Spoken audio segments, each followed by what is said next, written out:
a Japanese person. And another. And more Japanese people. There are Japanese people everywhere! Of course there are. We're not in London anymore. I feel like I wandered into the middle of a herd of wild animals. Very well-dressed animals. Tokyo's population is roughly 13 million. 1/10 of Japan's population is packed into 0.6% of its territory.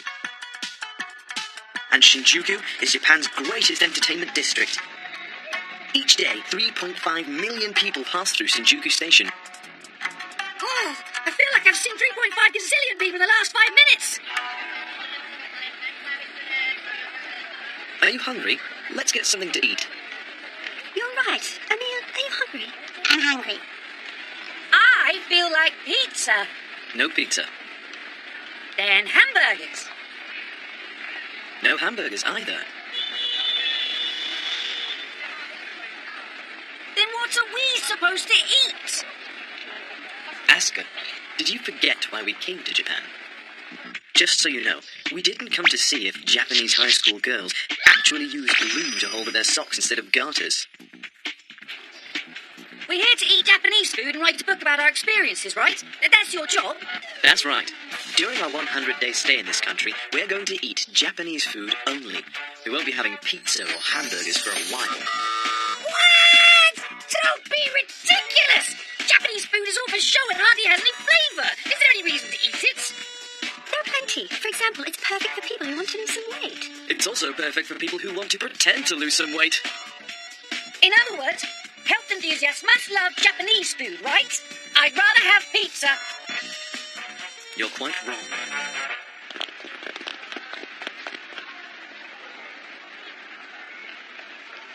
Have a seat. Nothing is easier than insulting another culture, especially when you're not willing to learn. The West once thought that eating raw fish was an uncivilized practice, but now sushi is really popular, right? You're right. Everything contains an enormous amount of history and culture, even food from other nations. Through tasting and experiencing food, I want you to feel the world is full of possibilities. Possibilities? Like what? Huh? Well, I'm not really sure. Honestly speaking, I don't have the words to talk about Japanese food yet. That's why I have to go find them with my own feet and tongue. I have to find the perfect words to describe their cuisine in this giant maze on the other side of the world. That's why we came here.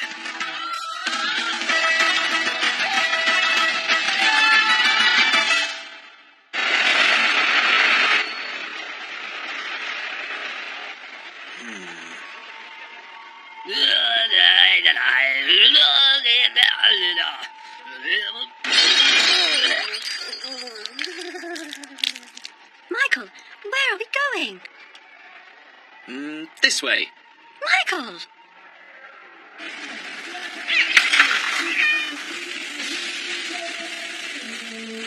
What? Here? This is Omoide Yokocho. Omoide Yokocho, located in Shinjuku, this tightly packed colony of bars and restaurants sits in an alley behind the train tracks and still carries the atmosphere of Tokyo's black market in the late 1940s. Are we really eating here? You couldn't call this place beautiful. Toshi recommended a restaurant here. The food's so inexpensive and good, we have to try it. Toshi? Who's Toshi? Is that your friend? He's the whole reason we ended up coming to Japan. He's a Japanese man who's a bit rough around the edges.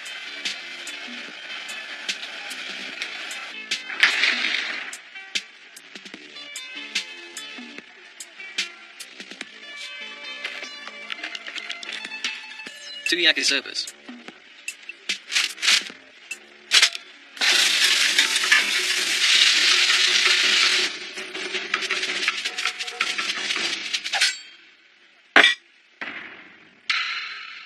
What are these?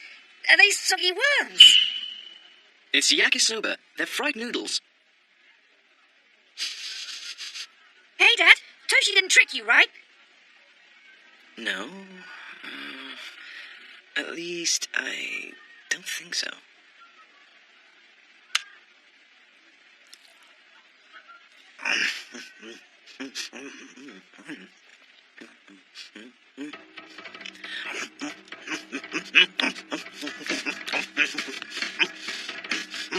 Good? Let me see. First, it won't help you lose weight. But it's sweet and salty, and the flavor grows on you. Just try some. It'll make you forget all about pizza. How are we supposed to eat with these little sticks? This is why I don't like Japanese food.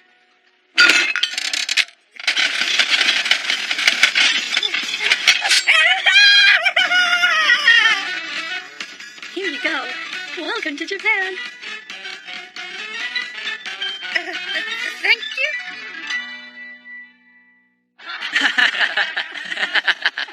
Cheers! All the help with yakisoba. Why did we come here anyway? Well, Leeson, you see, It's called Hashigo, miss. You enjoy these types of places by having a quick bite and moving on to the next one. You can't stay in one place for long. Yes, but I wish you'd stay longer sometimes. In this filthy place? yakitori is grilled chicken. Standard yakitori involves grilling several pieces of chicken on a skewer. But sometimes green onions or other vegetables are skewered between the meat. Also, the chicken's organs and skin are always on the menu. It's perfect with beer. It smells wonderful. Is it like barbecue? It's similar but a little different. Barbecue never comes out quite as good as food cooked in an oven. The meat is usually either overcooked, undercooked, or burned. Yeah, sometimes it's all three, yeah? Yes, but yakitori is different. To avoid undercooked, overcooked, or burnt meat, they use simple but innovative tricks. What kind of tricks? Thanks for waiting. They cook their yakitori bite-sized. Hey, kid, what do you think? Do you like yakitori? Yeah, the thick sauce is sweet and delicious. Yeah, kid, we call that tare. Tare? Yes, it's called tare. It's a sweet and thick glaze used for yakitori. After grilling the chicken over charcoal for several minutes, it's covered in tare and grilled again. Huh. It might be a pretty good way to get children to eat their vegetables without drugging them. Oh, Michael, stop saying such things. Soy sauce, sake, mirin, sugar, and chicken bones. The thickness could be cornstarch, but it doesn't smell like it. Arrowroot. You know, at our shop, we thicken our sauce with arrowroot starch. Sir, are you a cook too? Well, in a sense. Each store has its own tare recipe. Real yakitori shops don't use up their tare. Instead, they add new tare once they start to run out and keep using the same tare for years. It doesn't go bad. No, not if you keep it the right way. I have another question for the expert. Do you know what this is?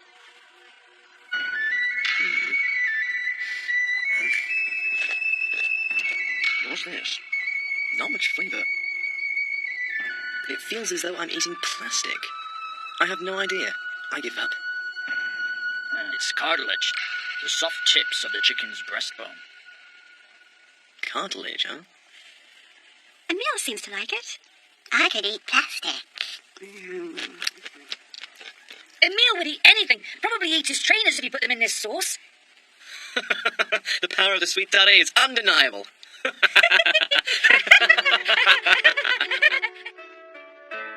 What did you think of your first meal in Japan? It was all right, but it would have been better with ketchup. Hey, Toshi would be angry if he heard you say that. Why, speak of the devil, it's Toshi. Hey, Michael, did you already eat? Don't tell me you put ketchup on your yakitori. I didn't do that. It was a close call, though. Then you pass. The rest of your trip is going to be busy. Stay hungry, my friend. I have a lot of things for you to eat while you're in Japan. Don't worry. I've got a big appetite. Asuka, Emil, Leeson, and me, Michael. Our English family's meals were booked for the next 3 months. Our culinary adventure in this country had only just begun.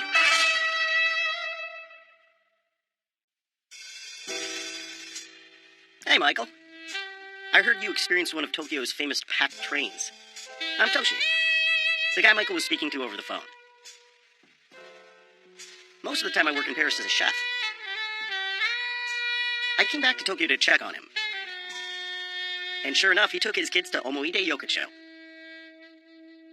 What kind of father would bring his kids here? I guess I'll have a drink. After all, this neighborhood is for adults. I love the noise and excitement. Did you notice the direction the grills are facing? They all face the street. That's why they can greet people like this. Toshi, how are you? Fine, of course.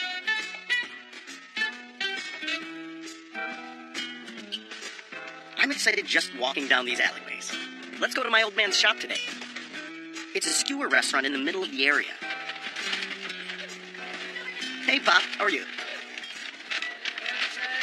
He's always glaring at me. Do you know what he's grilling? It's eel.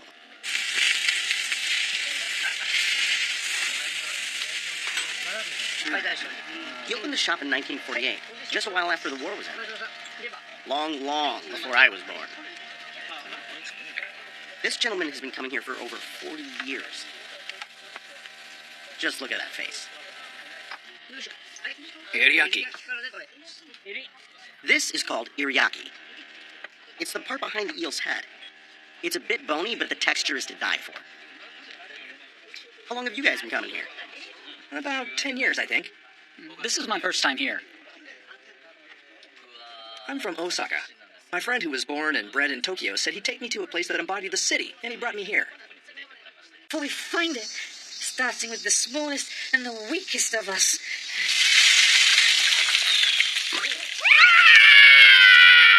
Michael, let's ask someone for directions. Someone? Where are we supposed to find this someone? This is a business district on a public holiday. Not a single person is around. Dad! I can't walk anymore! I think the kids have reached their limits. Michael, are we going to make it there? Of course we'll get there, I think. All we have to help us is this note Toshi gave us. Toshi again? Indeed, this note contains the address to the best tempura restaurant in Tokyo. Is the address correct? Don't you think it's weird that we're still not there? It really can't be helped. Tokyo addresses are difficult to find. Besides... Oh? What's that?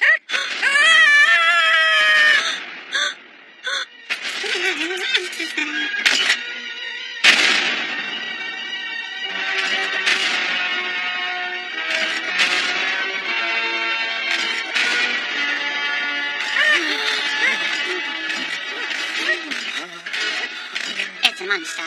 It's not a monster. It's a young woman dressed in a gothic Lolita style. A goth lolly. A goth lolly. It's one of Japan's subcultures. I didn't expect to see one on a business district on a holiday. Hey, Michael, why don't we ask her for directions? What? Ask her? I don't know if it has language skills. But she's a splendid Japanese person. Just show her Toshi's note. Yeah. I'm scared. Hello? Hello? No, it's not like that.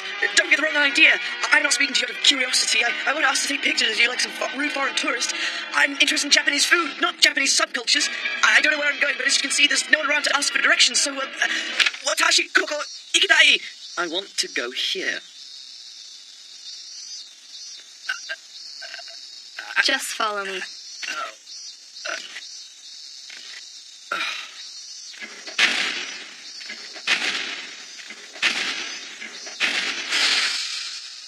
Thanks for your help. Your clothes look wonderful. I'm sorry, but aren't you hot, though? It's pretty steamy today. I'd say.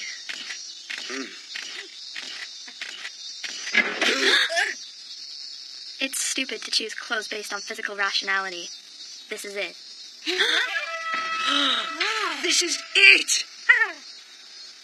We're here, Emil! We're here! Thank you. I really don't know how to thank you enough. How about we treat you to a meal? Where's she gone? Was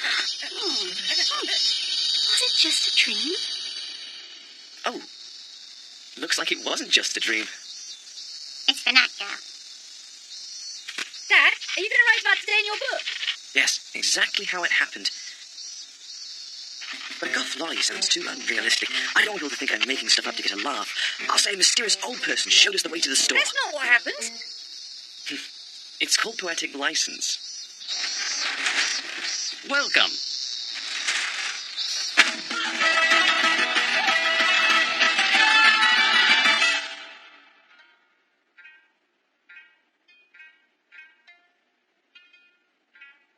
What a wonderfully relaxing place. It feels like we've arrived in some sort of deep fried oasis. Yeah! Was water always this brilliant? I'm glad we didn't become tempura. Thank you for waiting. Wow. Oh my! Wow! This is whitebait and squid, conger eel and shrimp. Mmm. Where's the ketchup? Ketchup. You can't have fish and chips without ketchup. This is high-grade tempura. It's not quite the same thing.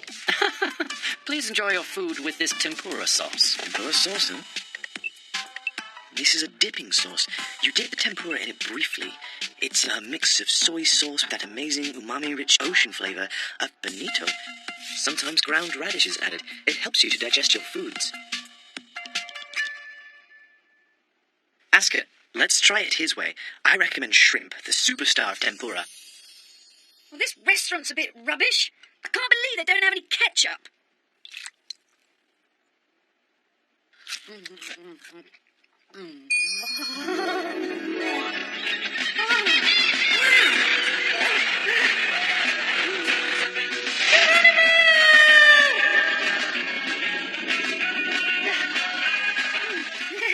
Asuka, what's wrong?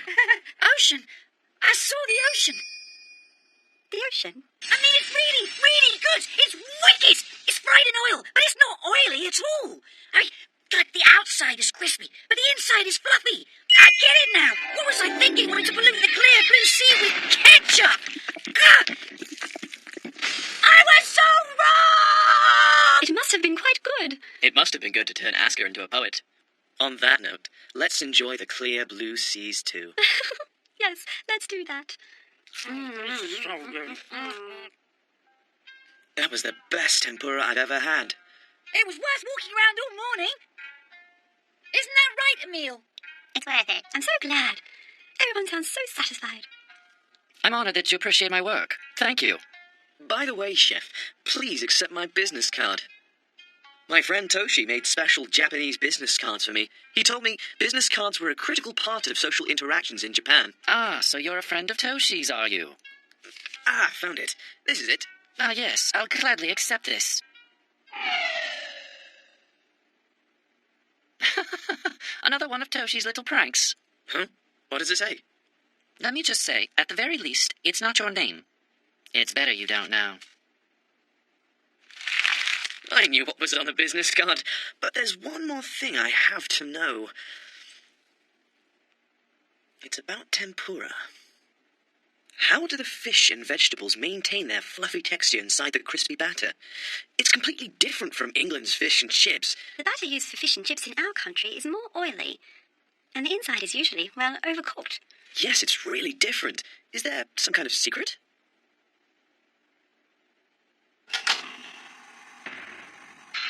Yes, but it all depends on the chef's knowledge of fish. Knowledge? Yes, of vegetables, the seasonings, oil, and batter.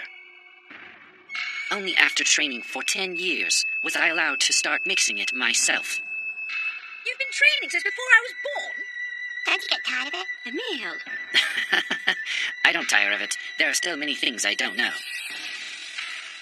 To preserve the natural flavor of the many ingredients, we have to ensure that the temperature of the oil is set perfectly. So we have to remove any unnecessary moisture as needed.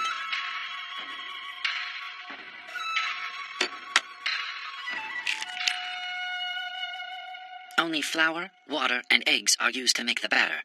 We use very cold water. Do you ever rest your batter in the refrigerator? We don't. The batter we make is used immediately. The important thing is to never mix the batter too much. There are still lots of clumps of flour. No, this is fine. I get stressed looking at it. I want to give it a good mix. Overmixing the batter makes it glutinous, which in turn makes the batter sticky and causes the air bubbles to collapse. You lose the crispy texture of the batter. What kind of oil do you use? Normal vegetable oil? In eastern Japan, we mix in some sesame oil, but they don't in the West. The frying time is different depending on the ingredients. It also differs depending on the batter and the way the batter is applied. This technique requires very, very specialized knowledge. Some of the best tempura chefs don't cook anything else. The trick is not to add too many ingredients to the oil at once. If you add too many ingredients, the temperature of the oil falls. If that happens, the batter loses its crispiness. Ah, this one looks perfect. Enjoy. What? That's it? I can't believe it actually didn't fry for long at all. Now it's ready. You must not overdo anything.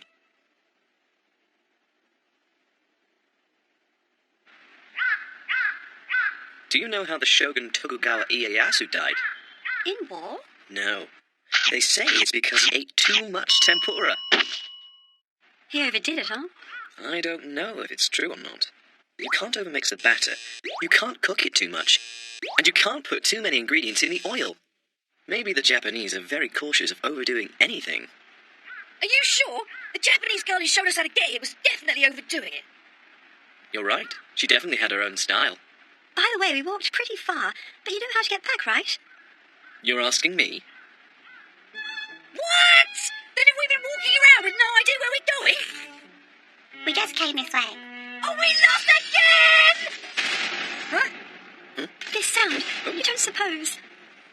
Isn't it that person? All right. It's really nearby. If we want to get back, let's look for it. Asker, Emil, Lisa, and me, Michael. Our family, safe, full, and a little tired, arrived at our room a long time later. Oh, hello. I'm Toshi, the man who manipulates Michael behind the scenes. Most of the time, I work in Paris as a chef. Did you like my business card prank? The tempura you eat at those fancy places is nice, but tempura is really a dish for everyone. Welcome.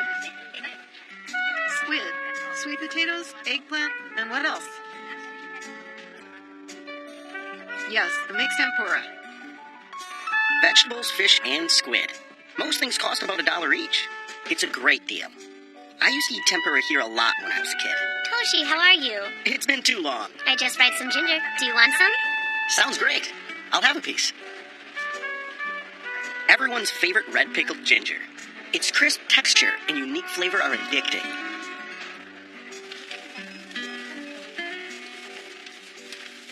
This old lady's been frying tempura here for over 20 years.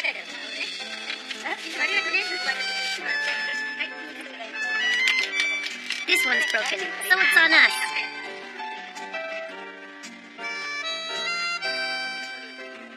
Her tempura reminds me of home. Thank you. Take care.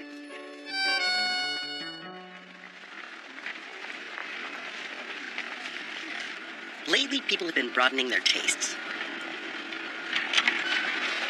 This is a fast food restaurant that serves tempura bowls. Here you go. Thank you for waiting. This is your tempura bowl. It's here. I ordered only 5 minutes ago. My crisp tempura bowl is ready in an instant. How do they make it so quickly?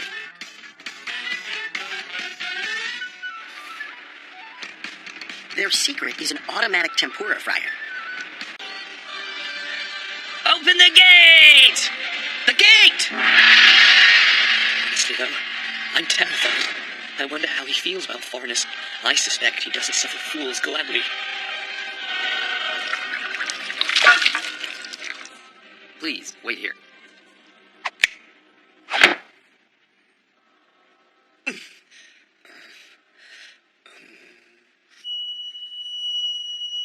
This place is like one of the Yakuza houses you see in the movies. If I upset the master of the house...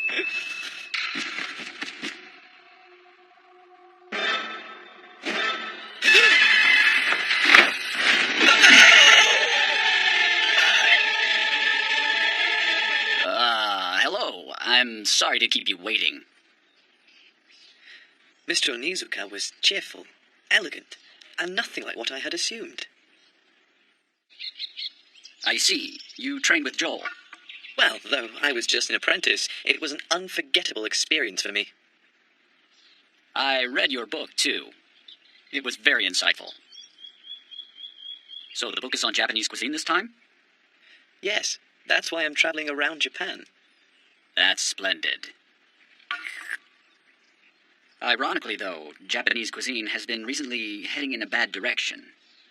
We are losing sight of our traditional cuisine. What do you mean? We're using more and more processed foods, dairy products, sugar, and fat. 100 years ago, one person consumed 160 kilos of rice. But now our consumption has dropped to less than 60 kilos.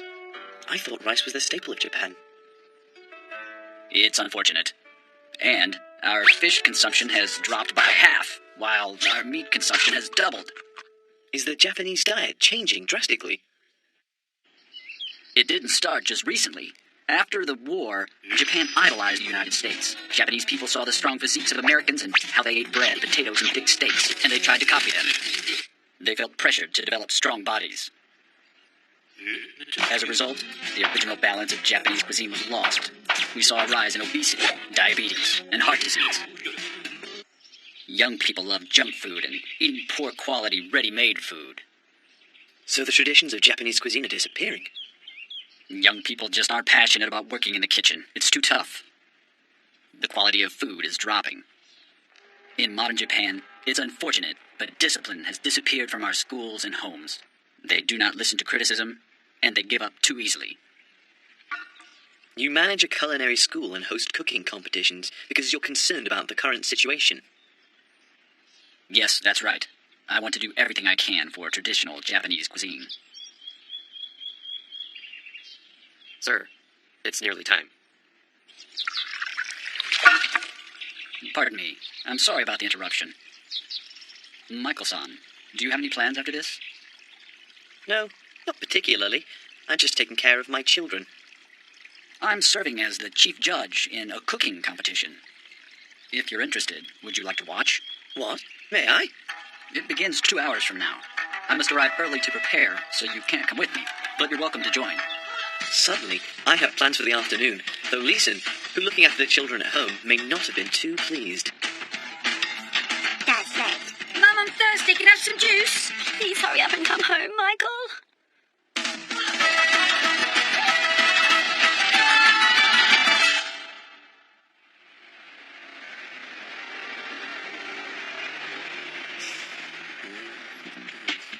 Should I enter through the front? Huh?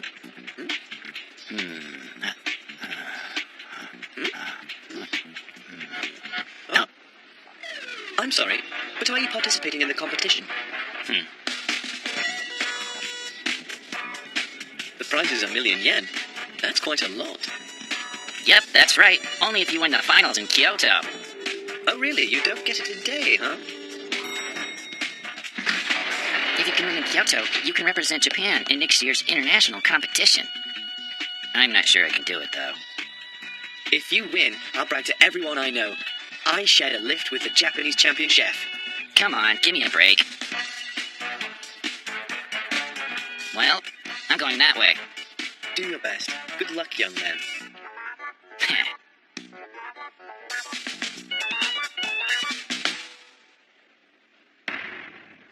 Chefs, you have 3 hours to complete your meals. You may begin cooking now.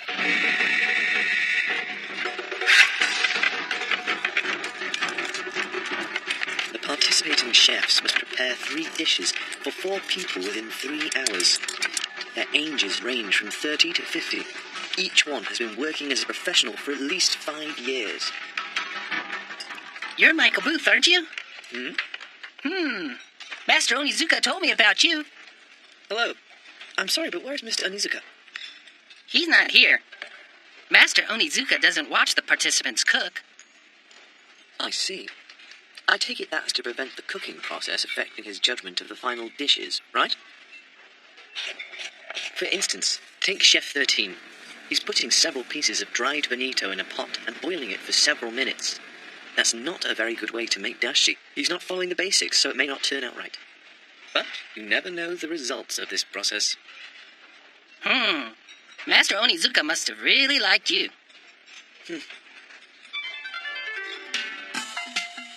Dashi is a very important element of Japanese cuisine. In a way, it is the Japanese equivalent of fond de veau or veal stock in French cuisine, although they are made in a very different way and have very different ingredients. Dashi only takes a few minutes to make, but fond de veau is made by simmering veal bones for 6 hours. And it's not just that, there are so many differences.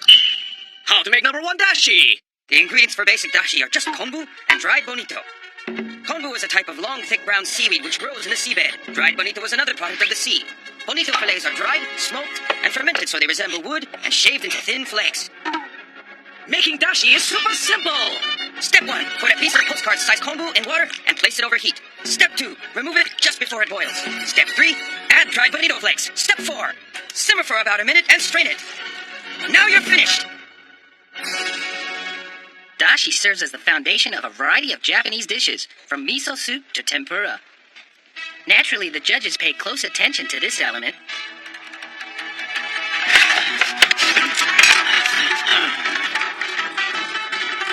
You have 5 seconds left. 4, 3, 2, 1. Your cooking time is over.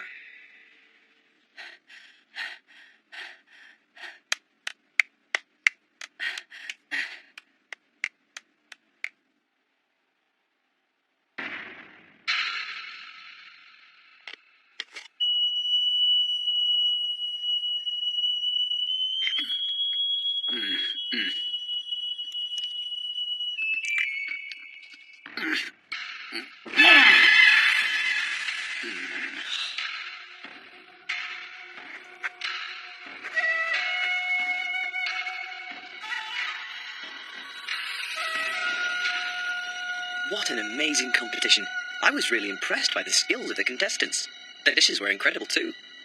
Just disgusting. Pardon? Not a single one of them knows how to properly make dashi. What shockingly low standards. They're no better than my students. Their food is too salty, and their flavors are too heavy. It's a mess. Oh.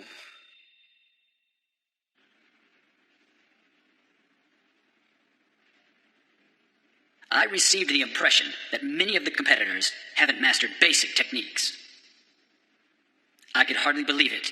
How can any of you call yourselves professionals? I want you to return to the basics of Japanese cuisine. I want you to master dashi, seasoning, and temperatures. You must learn to create true Japanese flavors, so you won't embarrass us on the international stage. I feel sorry for the chefs. They probably weren't expecting to be bawled out like that. They cooked their hearts out for 3 hours, and he was pretty tough on the poor chaps.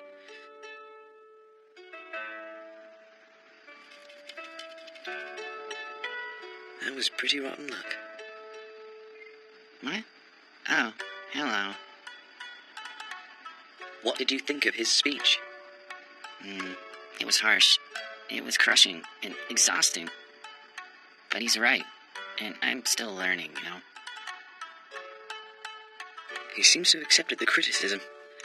I guess he'll go away and really learn the subtlety and depth of a properly made dashi and return, next time, a better chef. I never met that chef again.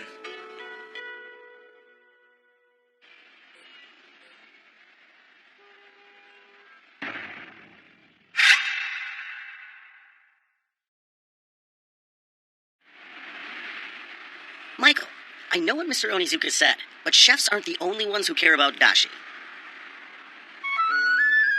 This is Tokyo's Nihon Bashi. During the Tokugawa era, this area grew as a major distribution center.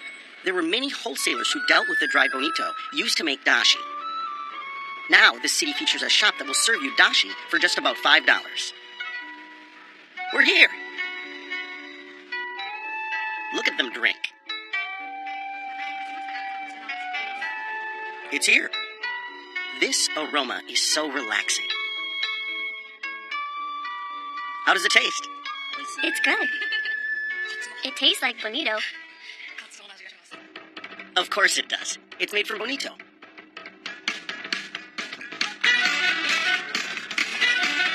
You can even shave your own bonito.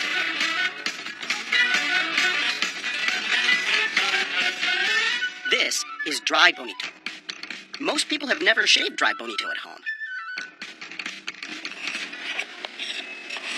When you shave it like this, the pieces are as thin as confetti. Miss, is this your first time? Yes, it is my first time shaving bonito. It looks like wood, but it smells like dashi once you start shaving it. I thought it would be much more solid. I was surprised. It's important to experience the real flavor of dried bonito. In Tokyo's Hanamura City, there's a nursery that's very particular about the dashi served with their lunches. This is Miss Hiromi Yoshinaga, the nursery school's nutritionist. She's been doing it for 20 years. Every day she makes lunch for over 100 children. The lunches Miss Those men are called rikishi. They eat loads of food to bulk themselves up. It's a dream. They get to sleep immediately after they eat. And you know, women really love the top rikishi. Sumo! It is a clash of strategy and strength. It is Japan's ancient and traditional sport. Here is a general rundown of the rules. The match is held inside a circle called the dokyo. Push your opponent out of the circle to win! Or knock your opponent down to win! I have a kitty in here. They look like walruses. Do they actually exist? Most of the Japanese people walk around outside are thin. Are you sure this isn't all just CGI? I know. I know what you mean. What do they eat to get so fat? It's chankonabe. What's that? What kind of food is it? Well, it's probably something fattening. Like ice cream? Want chocolate? I'll admit, I'm curious about what they do eat. All right. Enough work. Let's go out. Yeah!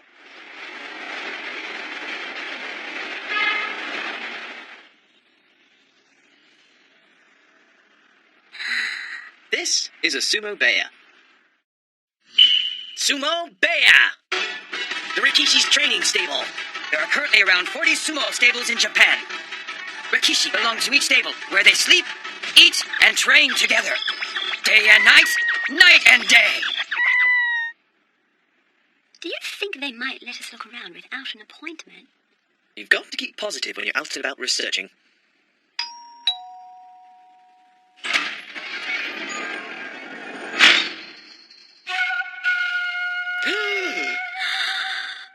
May I be of assistance? My name's Michael Booth. I'm a food writer. I've come to find out a bit more about chankonabe and would like to, Excuse me. Pardon? I'm sorry. We don't allow anyone to look around without an appointment. Could you at least let us watch you make it? Could you let us smell it from a distance with our eyes closed? No, I'm sorry. See, I knew it wouldn't work. How are we going to get in? What are you doing? Toshi? It's me. So sorry to bother you. I'm outside a sumo stable right now. Yeah, I'm going to need an appointment. Just give me 2 minutes. You rang Toshi?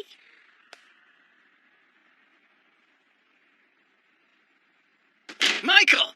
I'm terribly sorry about that. Come in, everyone. Who's this Toshi guy? He's amazing. Yeah.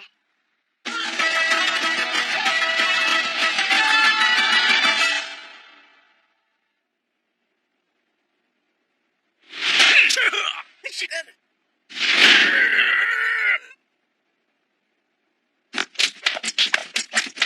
isn't CGI. These are Rikishi are very beautiful, aren't they? Such imposing figures. They're wonderful. This must be your first time seeing sumo training. What do you think? Well, it's certainly nothing like watching it on the telly. I thought all the Rikishi were huge, but some of them are quite small. Sumo really doesn't have any weight classes.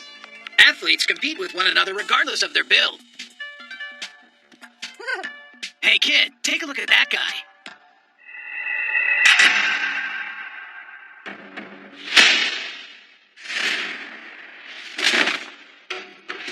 Wow! Did you see that? Just being big doesn't mean you win. Sometimes even the smaller athlete knocks down his opponent. Sumo isn't just for Japanese people. Lately, there's been a string of Mongolian Yokozuna. There have even been Rikishi who are English like you. Allow me to introduce you. This is Taranzan from Estonia. Hello, nice to meet you. How long have you lived in Japan? Since I was 18. The culture shock must have been massive for someone that young. Yes, at first I didn't like the food. I'm used to it now.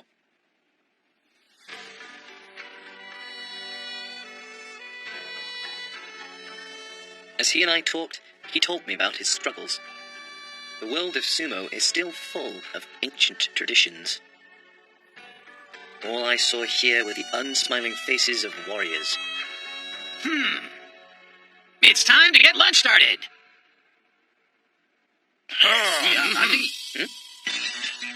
Michael, would you like to watch chanko nabe being made? Chanko nabe! Chanko nabe is vegetables, fish, and meat stewed together in a big pot. Chanko refers to any food created by a rikishi. So chanko nabe is a hot pot made by rikishi. A happy rikishi.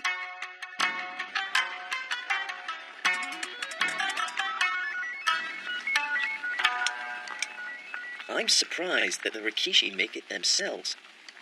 We take turns making the chicken, Abby. Today we're making soy sauce chanko with chicken. Does this dish have a proper recipe? Recipes? We don't read recipes. Thick vegetables like daikon radish or carrots are sliced thin as though sharpening a pencil. Cut them like this helps them cook better. Yeah, that's looking real nice right there. It's rather hearty, isn't it? What matters most is making a lot of food. Ancient sumo stables were even larger, with over 100 rikishi. They needed a dish that could feed a ton of people from a single pot. What ingredients do you use? Well, there's radish, carrots, onions, deep-fried and regular tofu, Chinese cabbage, burdock root, shiitake, and enoki mushrooms, and... Wait, all of that? Honestly, it's not strictly decided. You can use anything that ain't poison. It's up to whoever's cooking on that particular day. How about chocolate? I'm not so sure that'd work in a nabe. The ingredients are fairly healthy, but the scale of it all is enormous. Eating is really important. The best way to get big is to eat a lot of carbohydrates. First is rice. It's a balance of vegetables, meat, and fish.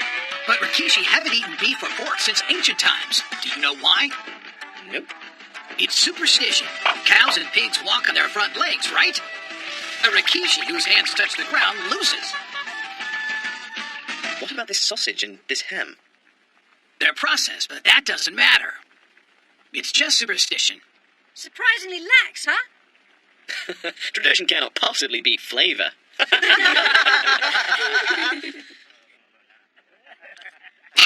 You'll burn yourself. You'd better be careful. If you eat a lot, you'll grow up strong like a Rikishi. Really?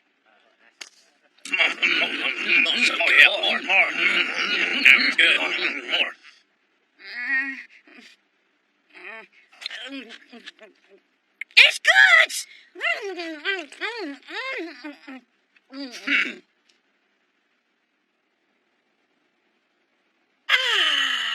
Oscar.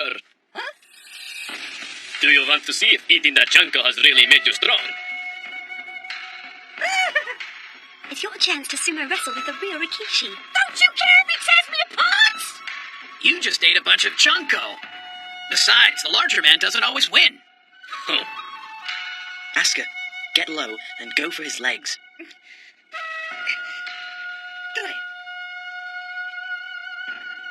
Come on.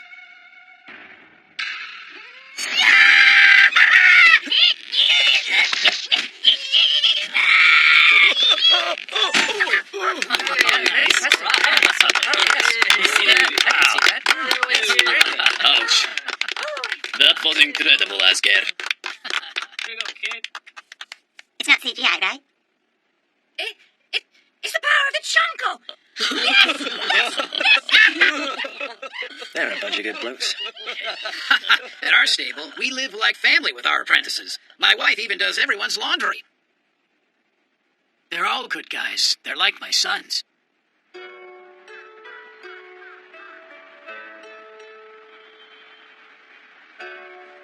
Honestly, I used to laugh when I saw the sumo on the telly, but I've changed my mind about it. But most of them really did take naps after eating. A life of eating your fill then taking a long nap. It's like someone's read my mind, except for the intense training. I couldn't do it. Me neither. Oh, me neither. Thank goodness. Looks like we won't have to worry about running out of food. I could play those nappies. Today, our family of Brits became fans of sumo wrestling. In the future, if I ever meet someone who mocks sumo, I'll let him know what's what. Hello, I'm Michael's buddy Toshi. This is a hotel in Kobe. Shouldn't I be talking about Chanko? Hold your horses. Practice is starting. Would you like to watch? Let's go. This is my friend and landlady of the Onoe Stables. It's a temporary practice room built inside a hotel. The people came to Kobe because they're preparing for the Osaka tournament. Practice starts early in the morning. Whoops. See how their belts are different colors? White is for Rikishi in the second highest division and up. Black is for the third highest division and below. In sumo, rank is everything. It's a tough world. Toshi, I'll take you to where we prepare Chanko. This is it? They use the hotel's restaurant kitchen and cook chanko. Most chanko is cooked in a pot. Once the chicken is boiling, you add white dashi broth. He just keeps pouring. What a hearty dish. Now for garlic, the secret ingredient. It's getting even hardier. Here comes the other ingredients. Tear some leeks over the top, and you're all done. The Rikishi are split into groups A and B. They learn to cook while competing with each other. This is part of their training. So, they compete outside the ring, too. You have to keep your guard up even outside of practice. Butter-fried squid. Fried udon noodles with pig entrails. Fried whitefish.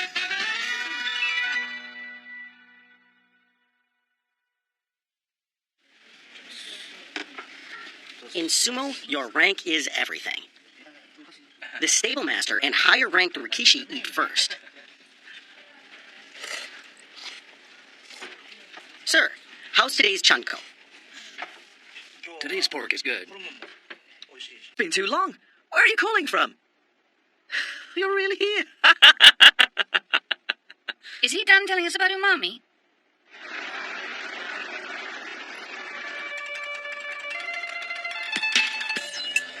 A friend of mine is opening a French restaurant in Tokyo. He asked me to come work for him, so I made the move. Really? That's impressive. So I heard the news. You're writing a book? Yes. Why are you writing a book on Japanese food when you studied French cuisine in Paris? Japanese food is boring. They just drench everything in soy sauce. Isn't that a bit unfair, Jan? Is this one of Toshi's crazy ideas? That guy. He's the angriest man I ever met. French people don't understand anything about food. There is some truth to what he used to say about Japanese food. We have a lot to learn from the Japanese. Learn? What on earth is there to learn? Thank you for waiting. What is this? It's miso soup. It's a soup made from dashi flavored with soybean paste. It's quite good after you've had a spot of sake.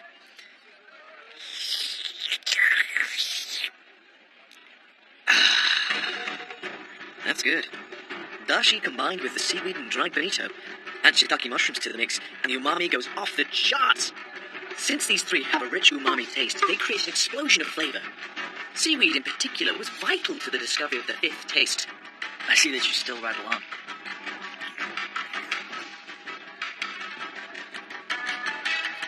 I can describe it in just 3 words. Stinks of fish. There's nothing for me to learn from this. We don't like this sort of thing. Stinks of fish? Perhaps a certain fishy smell, but... Well, sorry. But I think this umami is nonsense. Thank you. This is monosodium glutamate. It's the very essence of umami itself. It's a widely used condiment. You can even buy it at a convenience store. In other words, umami is... It's like steroids for food. It's culinary sacrilege. Cheese and tomatoes are full of umami too. What are you talking about? Cheese and tomatoes taste nothing like. Umami this, umami that. Are you sure that eating all this fishy food hasn't ruined your sense of taste? Has the soy sauce seeped into your brain? Are you sure yours hasn't turned into melted butter? You simply don't understand the importance of umami. You can say what you like, but I trust my own tongue. But what if your palate is wrong? If it is, you can pull my French tongue right out. Au revoir, Michael.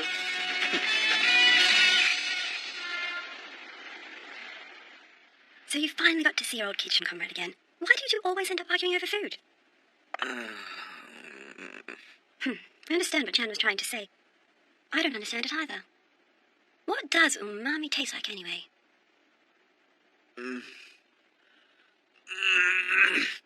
Umami is a unique taste, unlike salty or sweet, synergistic glutamate. Michael?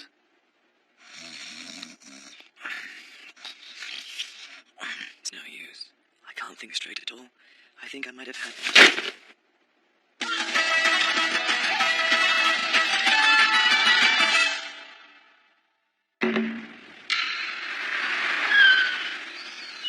What is this place? Open the gate! Open the gate!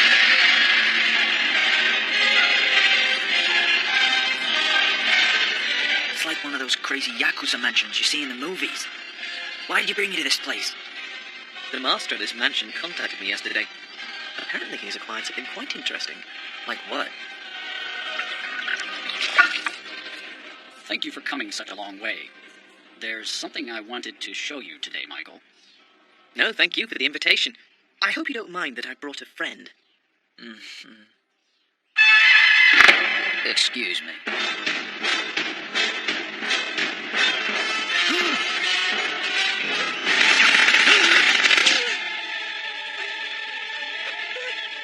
Why did you bring me here? Ah, is it in there?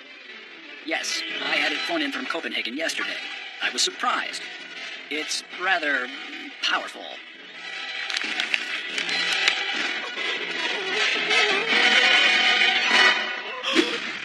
Ah, this is it! What? Shikabushi. Shikabushi? One of the top restaurants in Copenhagen developed this based on Japan's dried bonito. It's a large chunk of umami made from smoking and curing venison. By adding these thin shavings to hot water, you can extract a very high-quality umami. Smoking and curing the meat takes a long time, but it only takes a second to extract the fresh and natural umami. It's the Scandinavian version of Japan's dried bonito. Go ahead, try some.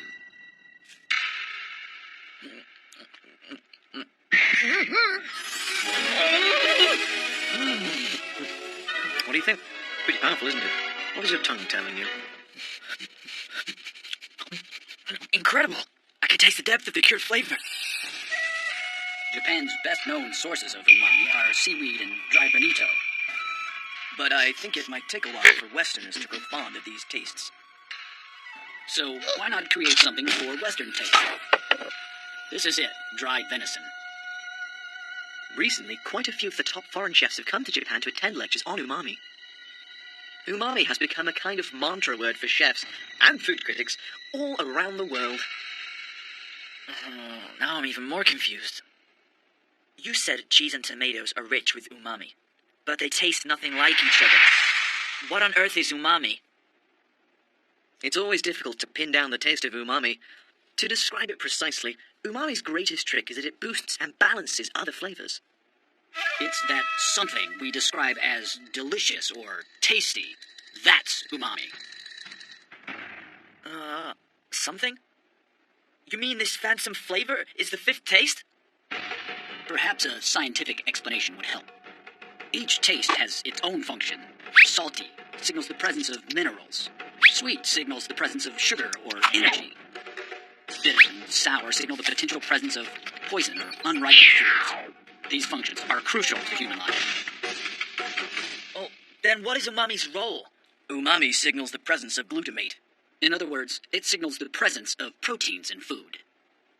Protein is vital to human life, so, naturally, it follows that umami receptors would exist on our tongues. Umami, the joy of life itself. And Japanese people knew about this? For 800 years before science explained umami. We know umami is synergistic. By combining specific umami-rich ingredients, you can multiply the power of the umami over and over. For instance, we have miso soup, very popular as you know. The broth used for miso soup is made from kombu and dried bonito. This seaweed contains glutamate, and the dried bonito contains inosine. By gently simmering these, we can extract the umami, therefore creating a dashi broth. Through the complementary nature of these different ingredients, the effect of umami is amplified. Combining glutamate and inosine creates 8 times more umami taste than if using a single compound. Once you have your umami-filled dashi, you add other fresh ingredients. The secret to Japanese cuisine is using umami to add depth to the flavors without washing out the flavor of the added ingredients themselves. That is the magic of umami. Now you know why chefs around the world are paying keen attention to Japanese cuisine. Are you trying to say Japanese cuisine is superior to French cuisine? I'm not saying either is better. For instance, Italians have a long history of cooking tomatoes and Parmesan cheese because they knew instinctively that they both have the umami taste. Even the French maximize umami by reducing proteins down to amino acids in fond de veau. They may not have known that umami existed, but they knew of its effect through their experience. Umami has given a brand new perspective to the culinary world. Most importantly, it's another way of understanding and maximizing deliciousness. Moving forward with that knowledge is your job, isn't it? Would it be alright if I kept my tongue for now? You owe me one. Daddy, you're back! Daddy! I'm sorry, but I just threw something together for dinner tonight. Cheese and tomatoes, Both of them are full of the umami taste. What is umami anyway? See if you can tell from the expression I make when I eat this. That's good! What is he doing? You look more weird than usual.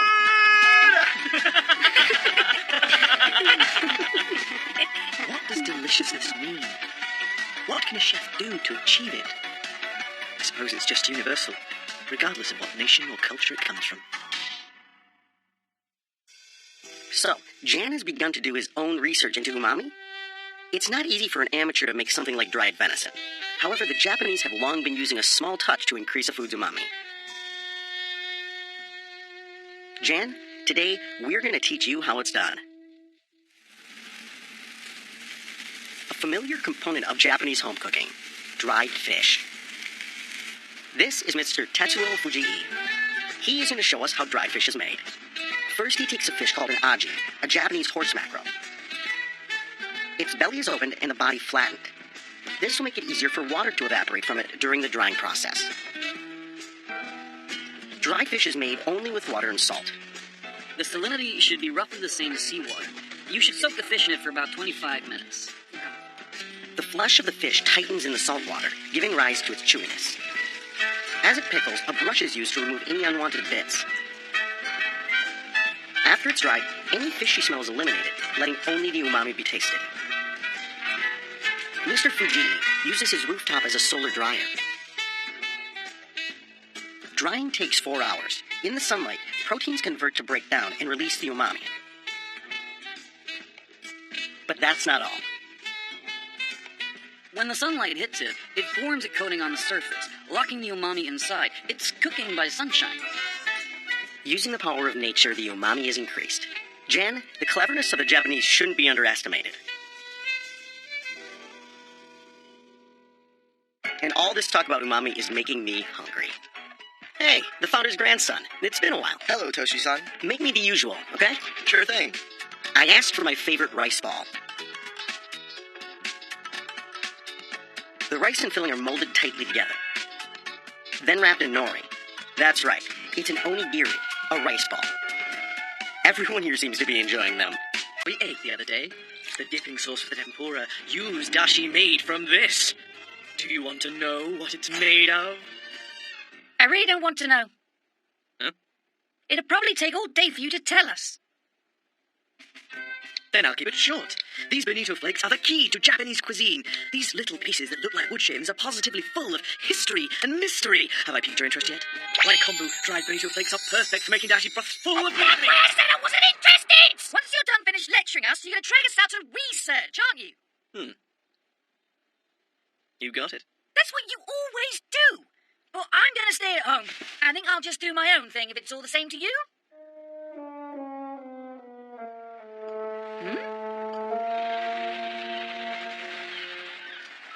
What? Huh? Now, where's the dried bonito factory? Hey, wait a minute. Where are we? I said I'd stay at home. Sniff, sniff, sniff, sniff. What's that smell? Is it fish? It's the smell of smoking fish. It means we're getting closer to our destination. Yaizu, Shizuoka Prefecture. A 2-hour drive from Tokyo. A port town built on the marine product processing industry. Known as the City of Bonito, this fishing port is one of the largest suppliers of bonito. And this is the fish used to create dried bonito flakes. Bonito flakes are made from fish? Those pencil shavings? Huh, what on earth? We're about to go see how it's made.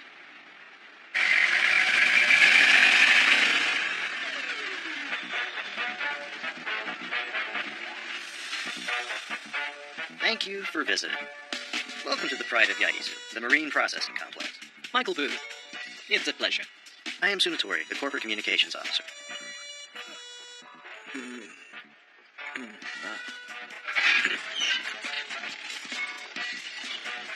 Please, come in, everyone. I have to ask something. What is it?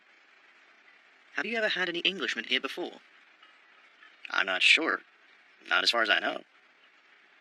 Did you hear that? I'm the first Englishman to ever visit this place. In other words, no other Englishman has come this close to the heart of Japanese cuisine. I can't believe it. I'm going to be the very first one out of all possible people, the chosen one. That's great, Michael. You've got some very strange interest, if you ask me. Now then, the eagle has landed. I'm leaving the capsule with this one small step for man, one giant leap for mankind!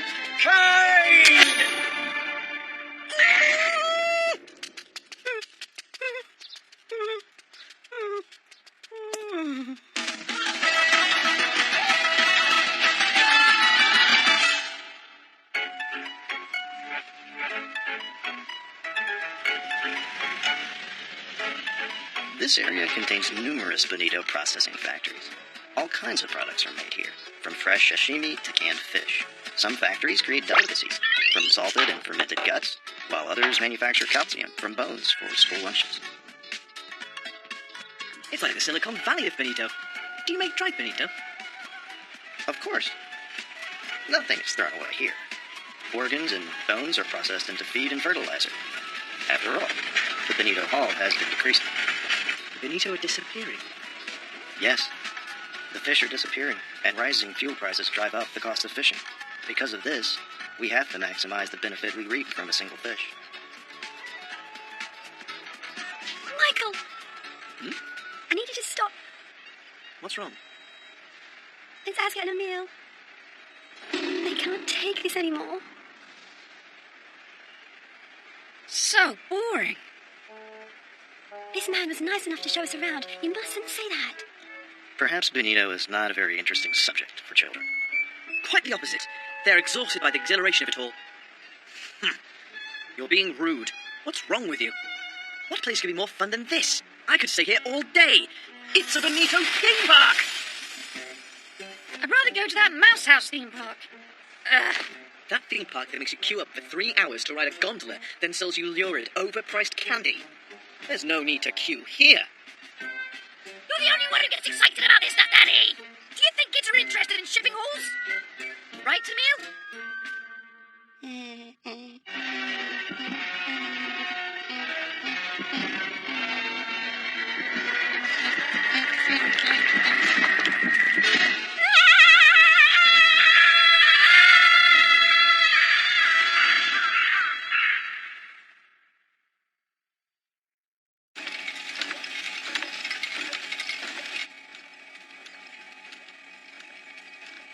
They seem to have calmed down. I'm glad we had this play place built inside the factory. Perfect timing. I never imagined we'd have an opportunity to use it. We thought to pacify them for about 12 minutes. That's not very long. What if we give them some of that candy?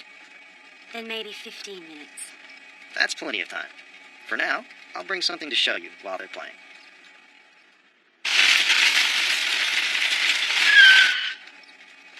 Whoa! What is that? Is it food? Don't be rude, you guys. I'm not sure I'd call it food. At least not in this state. But it is a critical component of Japanese cuisine. Could it be dried bonito? Yes! This is where dried bonito comes from!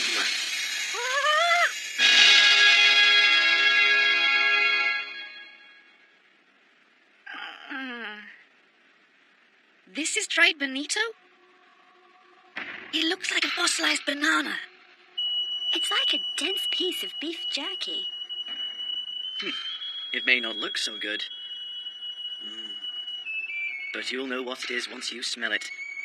The smell tickling your nose is the concentrated, full-bodied aroma of cured bonito. Ooh, it smells so good. Whoa! It's so hard! This thing is like a weapon! Is bonito a hard fish? The bonito doesn't start out that hard. Why don't I show you how the world's hardest fish is made?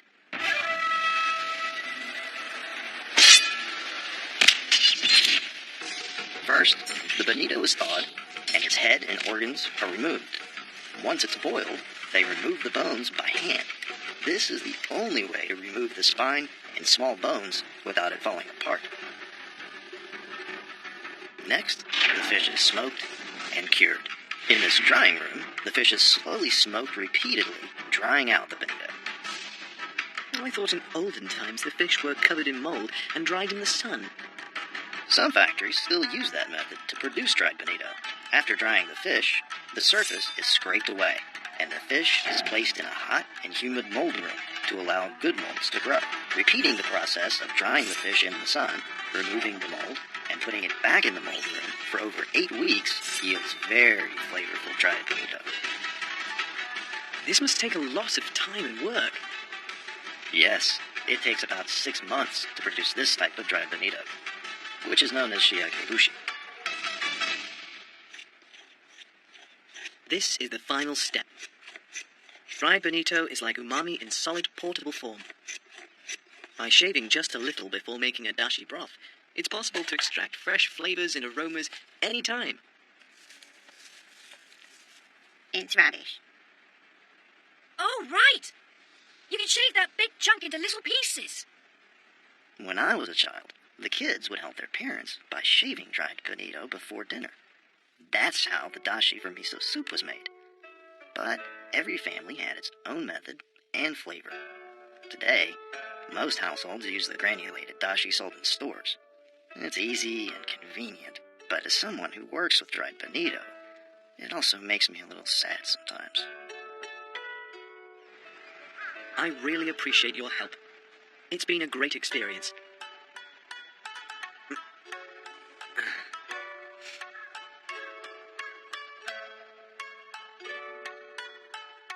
That was so interesting. Dried bonito broth can be made easily in only a few minutes, but turning fresh bonito into the dried finished product takes an incredible amount of work. So often, Japanese cuisine is about the amazing gifts of the ocean, isn't it? Ask her, isn't dried bonito amazing? Never mind that. I thought of the perfect crime that uses dried bonito. Huh? After using a hard-dried bonito as a weapon, the suspect shaves it down to nothing. The weapon is nowhere to be found. Wouldn't that make the perfect crime? Ask her. Is that why you've been all quiet? Because you were thinking about that? You shouldn't think such frightful thoughts. No. He's got a great imagination, like his old man. Right? Right. Ask her. Emil. Listen. And me, Michael. After gathering all this knowledge of food, our 4 stomachs are empty. What shall we have for dinner tonight?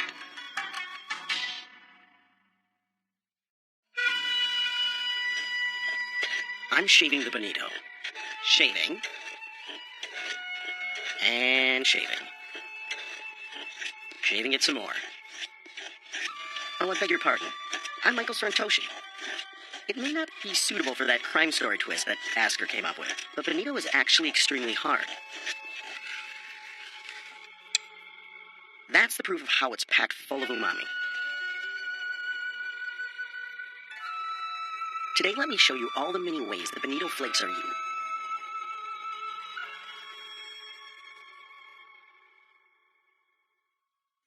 This is a restaurant which specializes in Okinawan cuisine. What does bonito have to do with Okinawa, you ask? The fact is, Okinawa consumes more bonito flakes than any other part of Japan.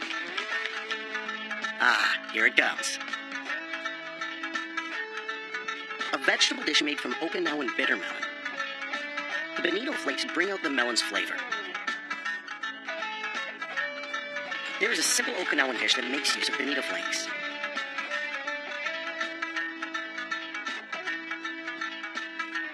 Into a bowl, we place miso, green onion, and bonito flakes. Just pour hot water on it, and it's done. An instant miso soup called ketsuyu, short for ketsuyo no yu, or bonito and hot water. For as long as anyone can remember, it's been eaten in Okinawa for colds and hangovers.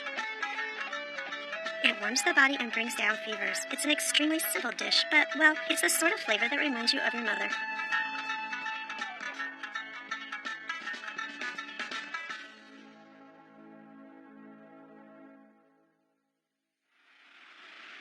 By the way, there's a ramen shop that came up with a special use for bonito through trial and error. This is the place.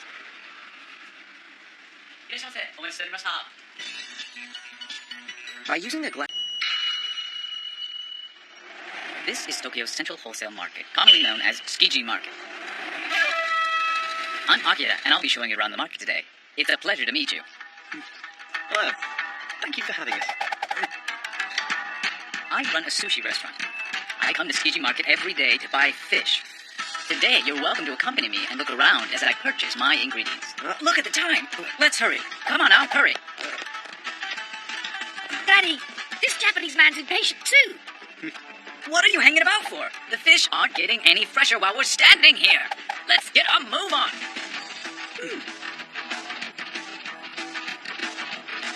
Tsukiji Market is for trading marine products, vegetables, and fruit. It feeds all of Tokyo.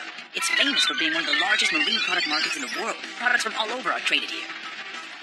On the outside is the open-air market, where you can acquire many high-quality Japanese ingredients such as dried bonito and seaweed. I hope you'll excuse me for saying so, but this place doesn't smell of fish at all. Do you know why? Tsukiji Market doesn't smell because the ingredients gathered here are very fresh. The only thing you'll smell here is the ocean, even though 1,800 tons of marine products pass through here every day. 1,800 tons sounds like a lot. How much is that? Well, I weigh just about 80 kilos, so that would be roughly 22,500 times of me. I'd rather not try and picture 1,800 tons of you. There's something I must tell you before we enter the market. Well, it's kind of unfortunate, but lately some foreign tourists have been causing a lot of trouble in the market. They touch the food even though they're not supposed to, and they catch rides on the trucks. Well, that's not good. Asuka, Emil, be on your best behavior now. If you misbehave, They may just chop you up and sell you as fish. For how much? I'm sure he's just joking. Please be very careful. These transport trucks are more important than people here. Pedestrians must make way for them. This is Sushi Market. Once you step inside, you must fend for yourself. You are on your own. It's dangerous. You two stay close. All right.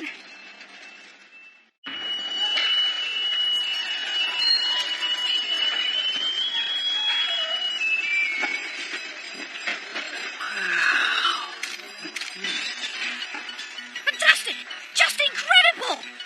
Emil, come here and check this out. Look, the tuna eyeballs. They're huge. Hey, what are these?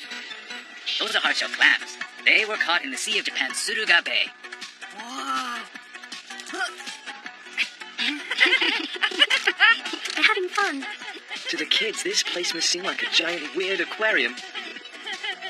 Wow, what are these? They're huge. Those are mussels. They were caught in Aichi Prefecture. They're as big as Emil's face. Look, You're right, they're huge, aren't they? these are... I know, sea urchins. That's right. You're correct. Would you like to try some? What? We can? Go ahead, Michael. I'm sorry, I can't. But it's good. I'm not really very hungry, so, Darling, seeing as we're here, why don't you try some? You do realize those aren't eggs, they're gonads. I tried them once in Paris, but they tasted like toilet cleaner. Oh, really? So you actually tasted toilet cleaner then? Well, no, but I can imagine that's what it tastes like. I thought we came here to study the spirit of Japanese cuisine. So now you have to eat it! I suppose you're right. Why are you hesitating? Time waits for no man. While we stand here, the earth is turning, the world is moving, and most importantly, the sea urchin is losing its freshness. Hurry! Give me a moment, please. Don't rush me. Oh, the freshness! The freshness!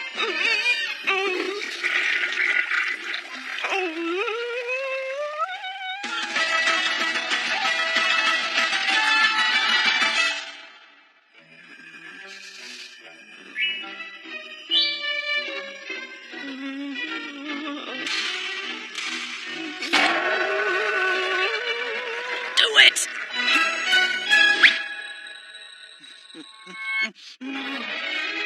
What do you think? It's delicious.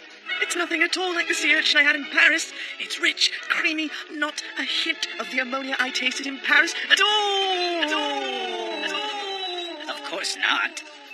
There are tons of different fish. That one's mackerel. This one is, Excuse me, can I get this sea bream? Yes, sir.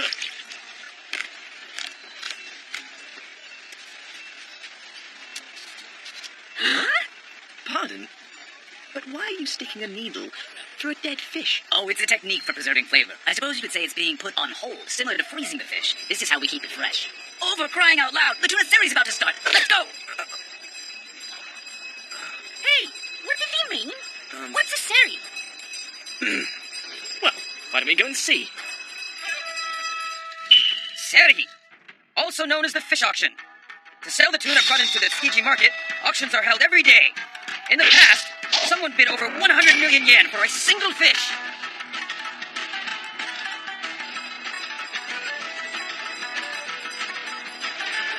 The most popular fish is the honmaguro, or bluefin tuna. The otoro found in the part of the fish's stomach closest to its head is fatty and superb. But historically, Japanese people didn't always eat fatty tuna. That's right. I'm surprised you know. After the Second World War, American food culture shifted Japanese taste towards richer, fattier fish. Until then, fatty pieces of tuna were often fed to cats. Such a waste when you consider how endangered tuna are now. It would be like throwing away the rib of a cow. Summer bluefin tuna are caught in Hokkaido, and because the tuna feed on squid during this time, they're especially delicious. Some of the imported tuna were farmed in the Mediterranean Sea or in the oceans around Mexico. So, Japan has established a system of perfect cultivation previously thought impossible. They artificially incubate eggs and then artificially incubate eggs harvested from the adult fish. However, the road to mass production is still a long one. Mm-hmm. But if they succeed in mass-producing tuna in that manner, a few years down the line, perfectly cultivated tuna may become the mainstream. That'll be incredible. Oh, hold on. The series is about to start.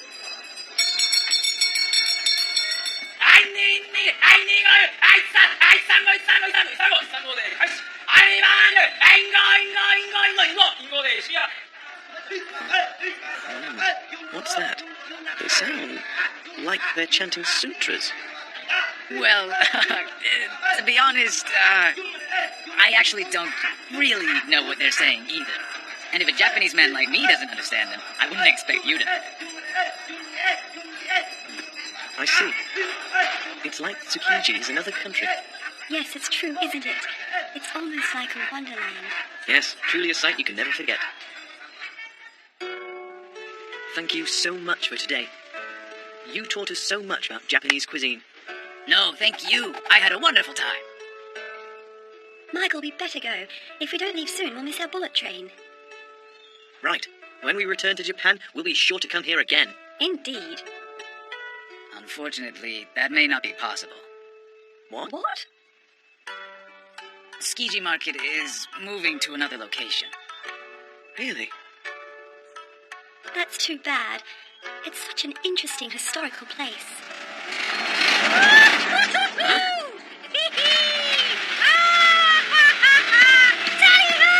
Hey, look at that truck. There's kids riding on it. Oscar, Emil, come back here, you two.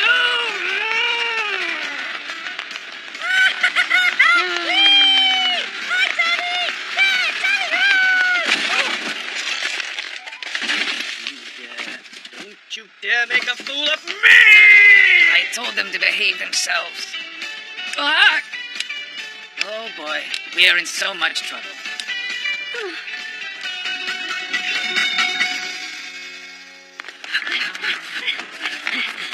Daddy, I'm too tired to run! Whose fault do you think it is that we are running so late? We'll be fine. The train was running late the other day. Quit talking and run! Come on!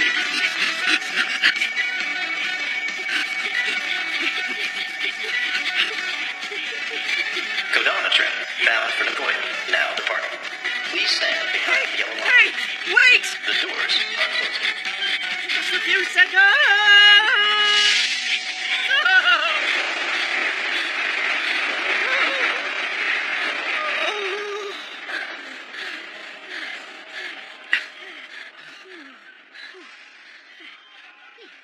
Right on time. Japanese people really are Sakashi.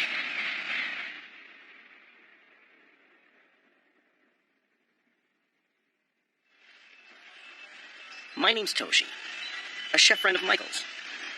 And I'm here at Tsukiji Market at 4 a.m. Am I here for work, you might ask? Not at all. Actually, I heard about a restaurant here where fish brokers eat delicious food before work, and I've come to check it out. And here it is. The brokers are the pros who sell produce to sushi shop owners like Akira. Professionals who deal with other professionals. I wonder what's being served up. Here we go. That's right. It's a cream stew with a soft-boiled egg added. The owner offers a nutritious meal for the brokers. It's a dish to warm their bodies as they work day and night. This man here is a fish broker. He's been a regular customer for the last 35 years. He seems to like what he's eating. When I eat this, I want to have toast with it. Huh? Toast. Ah, okay. Toast. Yeah, it tastes great when you eat it with bread. He has remarkably Western tastes. This man is a fruit and vegetable broker. He says the stew he eats before the auction gives him the energy he needs. This is great. Eating this gives me more energy than any other food. I couldn't do my job if I didn't eat it. A bowl full of warmth that helps keep the Tsukiji Market running. That was great, thanks. See you later. the brokers who work at the Tsukiji market. The number of fish merchants alone is over 700. Besides tuna, you can find skipjack, sea bream, and many more. There are over 480 species of fish for sale at the Tsukiji market. There's a broker here I deal with frequently.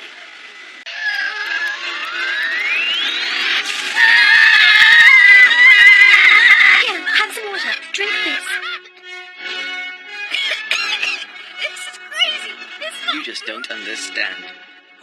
That burning sensation is precisely what makes it great. Perhaps you just weren't ready for it. Do you have everything? Then have a nice trip. Where we're headed is just a short stroll from here. Huh? Ask her. Emil, what's wrong? Let's rest somewhere. I need to get this taste out of my mouth. Was it that big a shock for you?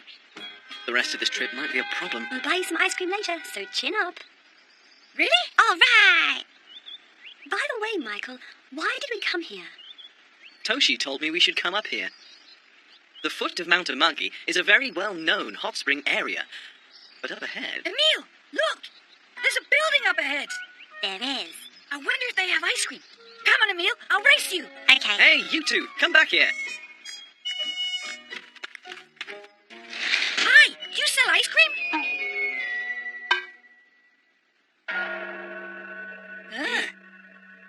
Welcome to the Amagi Wasabi Outlet Store, your Wasabi Wonderland! What the? Daddy, don't tell me you... That's right. The goal of today's trip is... wasabi.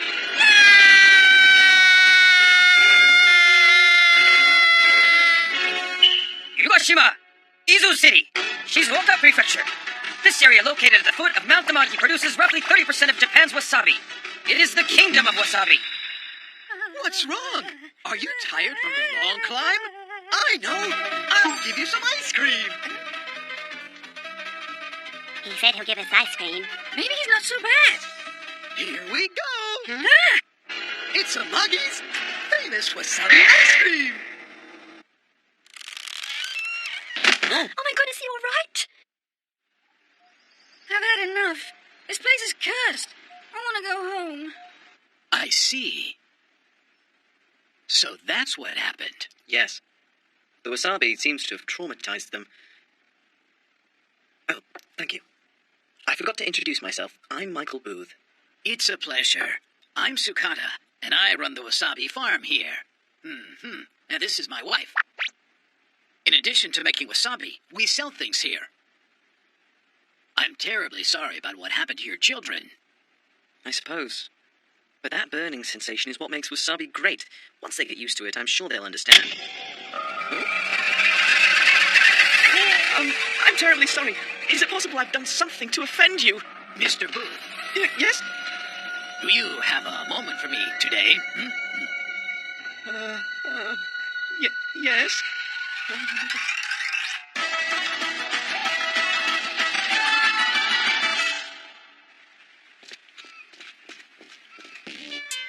Hey, Dad, where are we going? I'm so sick of this place. Asuka, mind your manners. We are heading to a very, very special and very secret place that I know of. Secret? I've hidden it so the wasabi thieves will never, ever find it.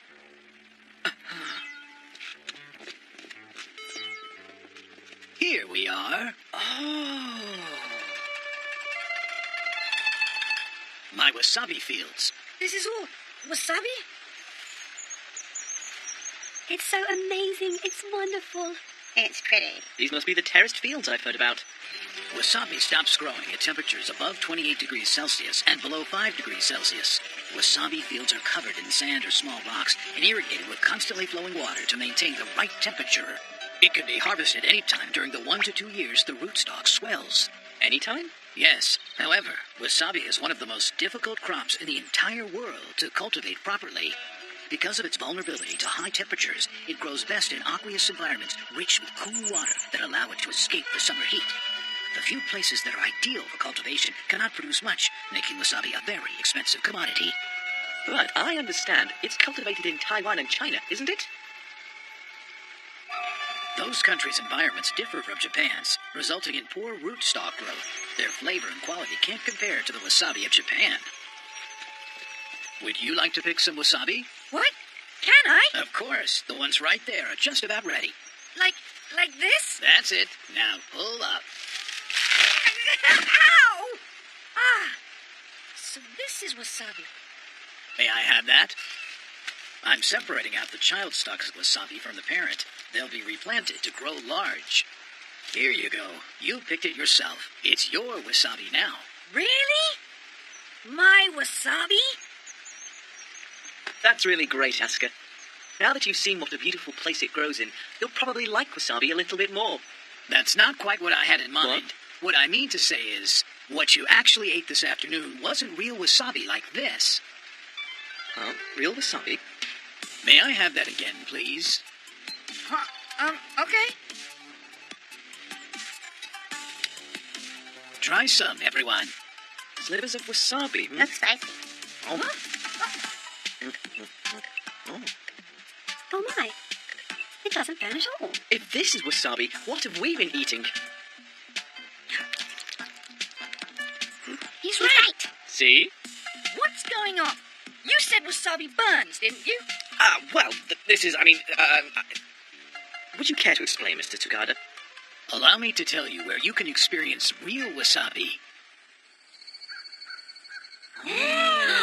How marvelous. Our inn is quite proud of our wasabi full-course dinner.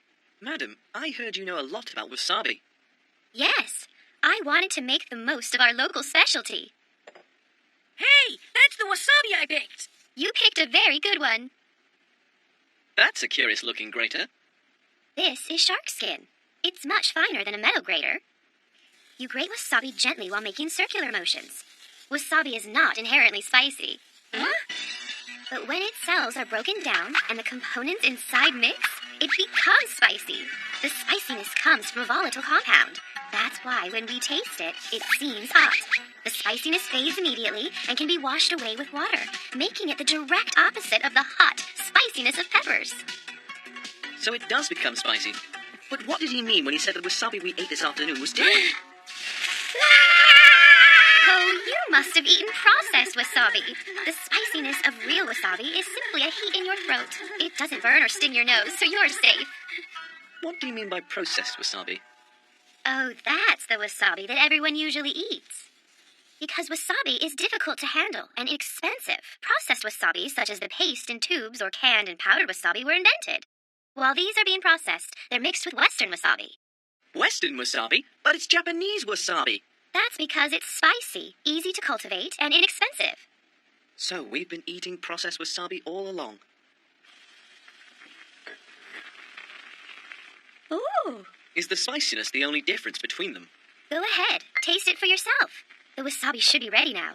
Put the wasabi directly on the flesh instead of mixing it into the soy sauce. No.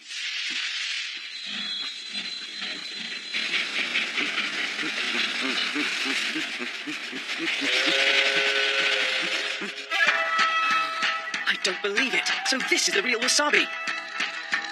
It's actually very mild and refreshing, and there's some sweetness to it. The biggest difference is the aroma. It's like having an invigorating wind blowing through your nose, cutting through the fishy smells and the fat, bringing the umami to a whole new level. Daddy, a tad overkill. This clear aroma is the true value of real wasabi. It's the bite born from the volatile compound. It's not found in Western wasabi, and it can only be truly appreciated in freshly grated real wasabi. I can't believe I called processed wasabi the flavor of Japan. There's nothing wrong with processed wasabi. The taste of processed wasabi is every bit as Japanese. Wasabi's unique spiciness can be found in processed wasabi as well. And most importantly, it's easy to acquire. Now everyone, please eat before the aroma fades. This is my wasabi. Delicious! It's nothing like what we had this afternoon. It wasn't too spicy at all. Really, it's such a refined flavor. Wasabi isn't simply that aroma and flavor. It has many other positive effects for you. For instance, it's common knowledge that eating it will actually prevent hangovers. Now that's what I call a healthy effect. People even say it's effective against allergies, eczema, cavities, stomach problems, and thrombosis.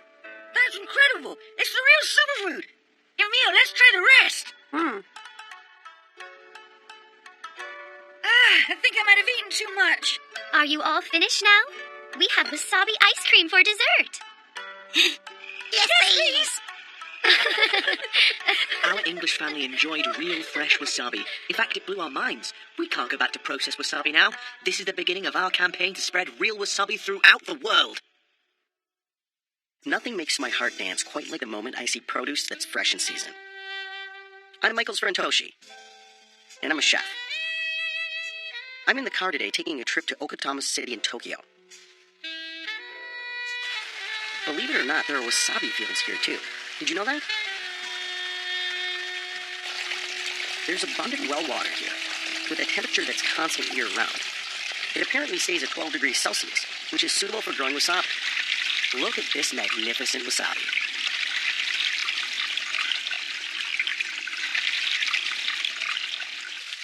Actually, you can only see this on wasabi at this time of year. These white flowers. Toshi, you came this year too, huh? The owner of the voice you just heard is Mr. Koichi Nijima. He's an acquaintance of mine who cultivates wasabi here. Right now, Mr. Nijima is harvesting the wasabi blossoms. We pick it to keep the pungent flavor from transferring to the flower. That way, it stays in the roots. Ah, so picking the flowers ensures spicy, tasty wasabi. The flower buds are sent to the market as seasonal produce.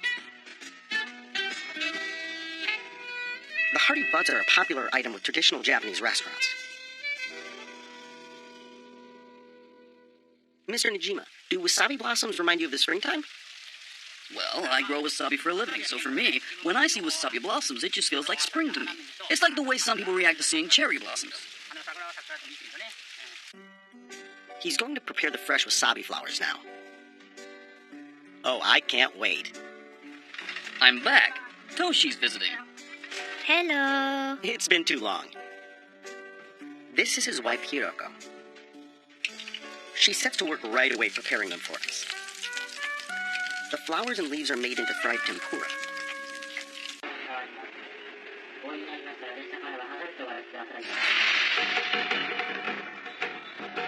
Kitchen Town on Tokyo's Kobayashi Street. Offering everything from cookware, tableware, and kitchen appliances to display food and restaurant signboards. It's Japan's #1 wholesale market. With most of its clientele consisting of people in the restaurant business, this neighborhood is set to truly cater to food professionals.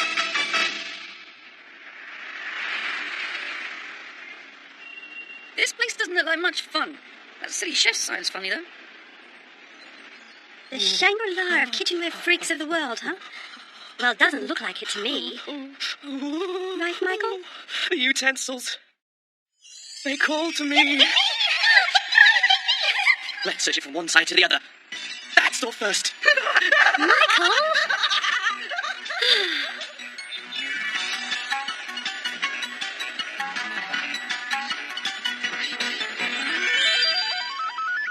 Emil, we best get going too.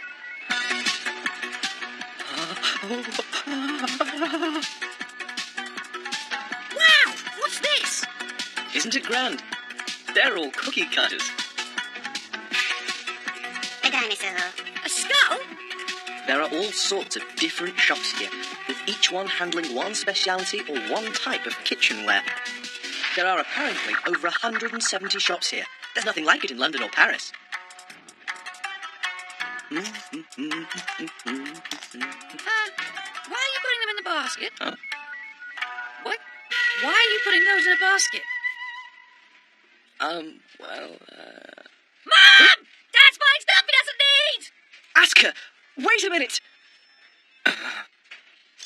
This store is dangerous.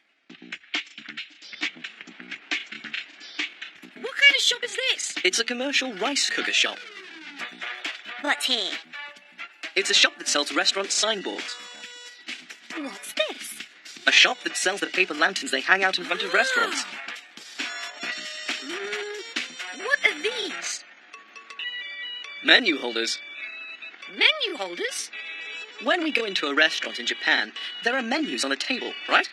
That shop handles menu holders. Isn't this place incredible? You are way too into this. Anywhere you go on this old avenue, you find such depth that you could dig and never see the bottom. I know we can buy the utensil I'm looking for. That, of course, is assuming we ever find it.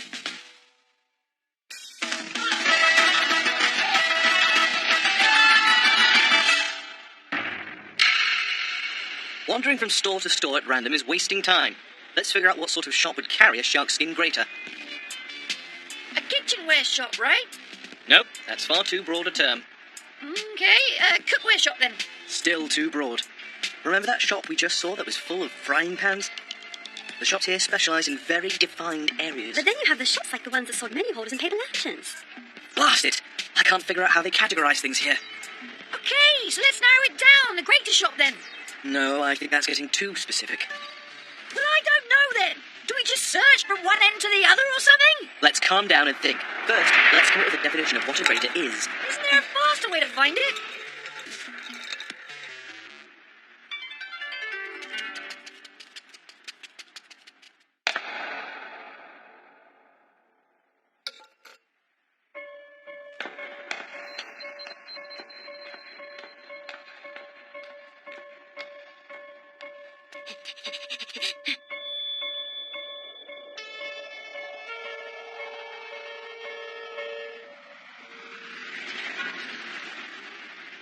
I'm tired. Let's give up already. Don't be that way. We might find it in the very next shop. And what if we don't? We will. But what if we don't? Then... Alright, what if we do this? Look, there's a display food shop over there, and display food is... Well, it's that real-looking fake plastic food the restaurants put near the entrances to attract customers. Exactly. Japanese display food has become popular with foreign tourists in recent years. Even you're a bit of a foreign tourist, Asuka, so it's popular with you too. Are you saying that I'm wrong? Go on, have fun in there. I see display food all over this city. I'm especially sick of it. I'm not some stupid baby you can distract with a toy.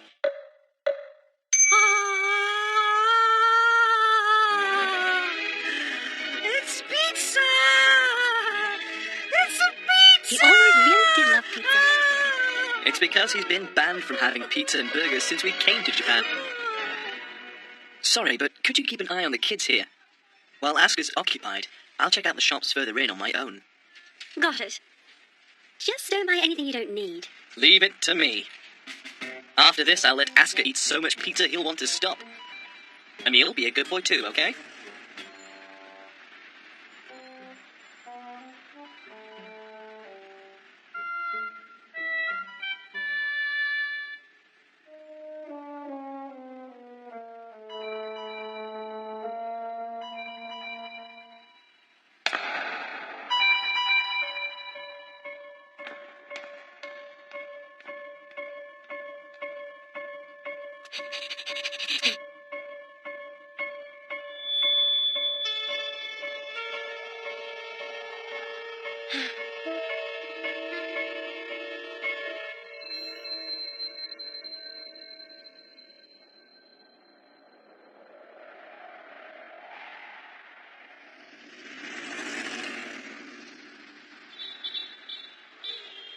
Does this shop carry those shark skin graters?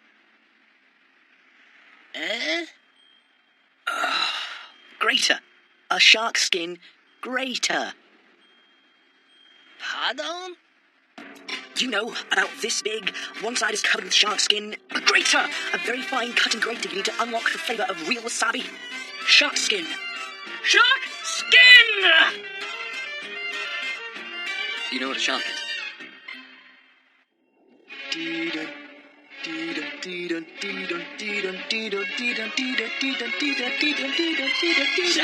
Yes, that's a shark skin grater! Huh? This curry shop. Huh? Oh no. This place is the most dangerous of all.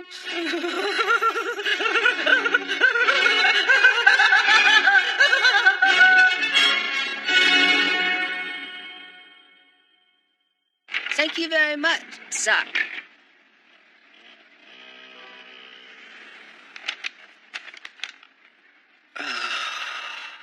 Daddy.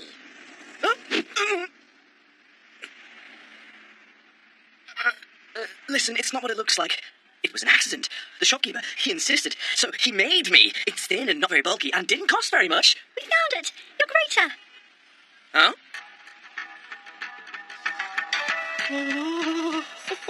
Emil found out where it was. Emil did. A shop that carries a wide variety of goods. That was my blind spot. They had shops like this too. I said so from the start. Right? Emil, good job.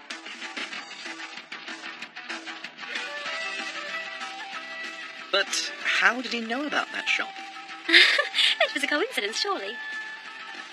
Coincidence, huh? Anyway, about that. Now that you've got it, make sure that you use it, all right? Of course I will. Leave it to me.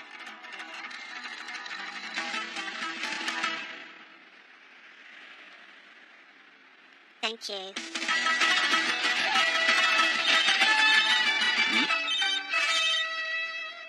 It's Toshi. Hey there, Michael. What are you up to? We went to Kitchen Town on Kapabashi Street. Oh, how was it? It was fantastic. And it may have taken a while, but I found a great utensil. Can you guess what it is? You didn't buy a shark skin grater or anything like that, did you?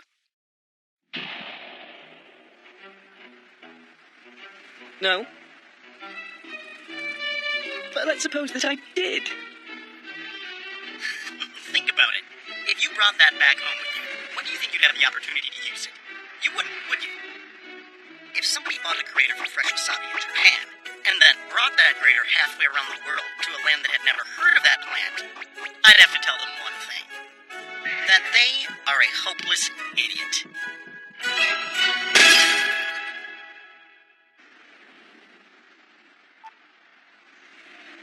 Michael, did Toshi want something? Huh? Oh, no, nothing. Listen, forgive me. Somehow I have a feeling I won't be keeping my promise. So, Michael made an impulse buy of a kitchen knife. Hi there, it's Chef Toshi again. He's not the only foreigner who's captivated by Japanese knives. And it feels really good, very comfortable. And this is beautiful with the Japanese writing. It's like... In this right, we think Japanese steel like samurai sword. Samurai. By the way, Japanese knives are called wabocho. You do know they only have a single edge, right?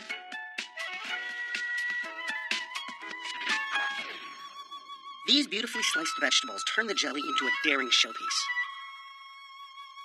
This beauty, like an abstract painting,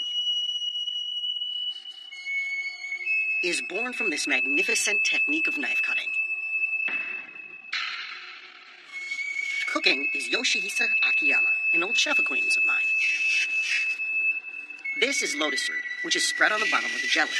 To cut vegetables this thin, Yoshi's knife is as thin as possible. I use this knife exclusively for cutting lotus root. It's extremely soft, like this. And that allows me to cut it thin without tearing the lotus root. A single-edged Japanese kitchen knife is suited for peeling daikon radish katsuramuki style. The knife edge is placed down and then moved on a level plane. The side without the knife is angled slightly upward, allowing you to maintain a space between the daikon and the knife. This allows for a continuous peeling without the daikon sticking to it. I think Japanese cuisine is based on the use of a single-edged knife. These are only some of the knives Yoshi uses. A characteristic of Japanese cuisine is to use different knives for different ingredients. Yoshi, could you tell us about that? This one is like a wide-bladed nada. It's used to slice eel, mainly in Kyoto. Now I use this knife for slicing tuna.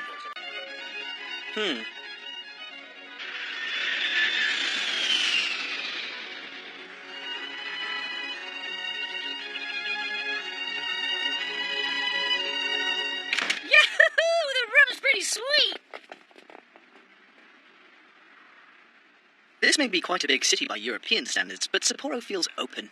It's refreshing. Even the air is cleaner. Ah! Emil, look! There's a Ferris wheel on that building. I want to go. No. First we'll eat. Sapporo is known for its miso ramen, especially its unique buttercorn ramen. You're hungry, aren't you? Ferris wheel. We want to ride it. Nothing you say will make a difference now. Any other option apart from an immediate trip to the Ferris wheel is doomed to end in tears. Even if we throw lots of sweets in their mouths? I don't think there are enough sweets in Japan. How could I have made such a mistake? I should have booked a room on the other side. Ferris wheel! We want to ride it. We had no choice but to take a different course of action. I left Listen to handle the two Tasmanian devils who were releasing the unmanageable energy they built up in Tokyo. Hey! Let's take a swing!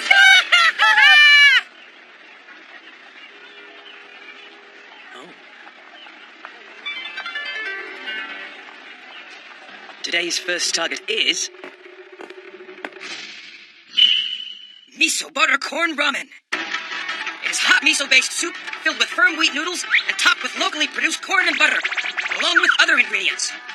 The ramen soup in Japan varies from soy sauce to tonkatsu and salt among the varieties, and Sapporo is best known for its miso ramen. The alleyway known as Ramen Alley has ramen shops crammed together, practically atop each other. For some reason, even when there's plenty of land, the Japanese still like to gather into crowded spaces. Welcome.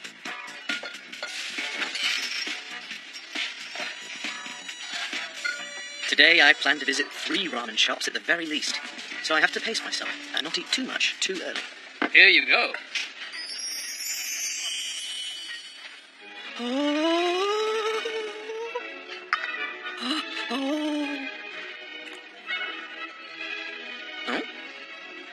It's oilier than I expected.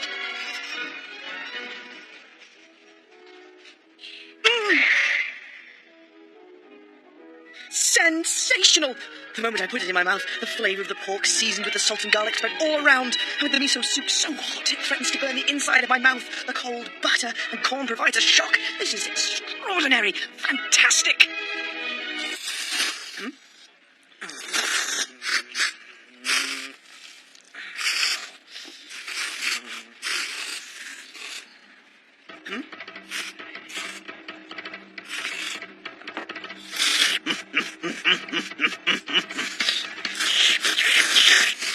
This might seem terribly crude and unforgivable table manners, but slurping is actually totally fine ramen eating etiquette in Japan. I understand why. By inhaling air while eating, it allows you to eat even piping hot ramen. Plus, more oxygen mixes with the food to enhance the flavour. See, that way, it's very logical.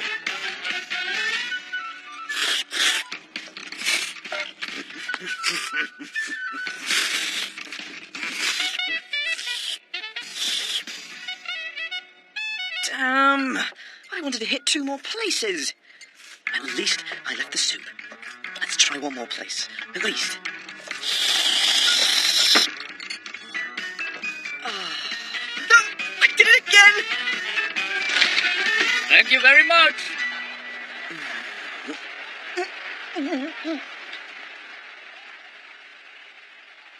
I may have to bring the family with me next time, so that I don't accidentally overeat this delicious ramen.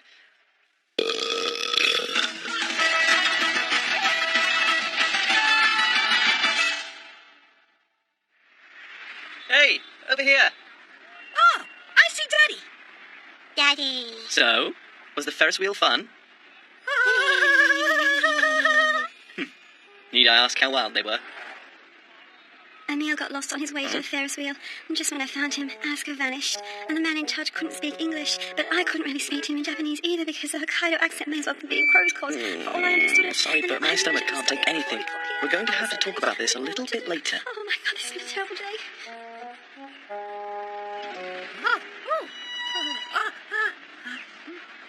Asuka, please, no more! It's a crab! I want to ride it. That's not a ride. It's a sign for a crab restaurant. Well, I know that. I want to go over there and see it. What's up, Asuka? Are you hungry? Didn't you have lunch? I had them eat, but the third trip around the Ferris wheel, the boys started rocking the gondola a little bit too much and made themselves Say no more. Whoa! Look, Camille! Crabs.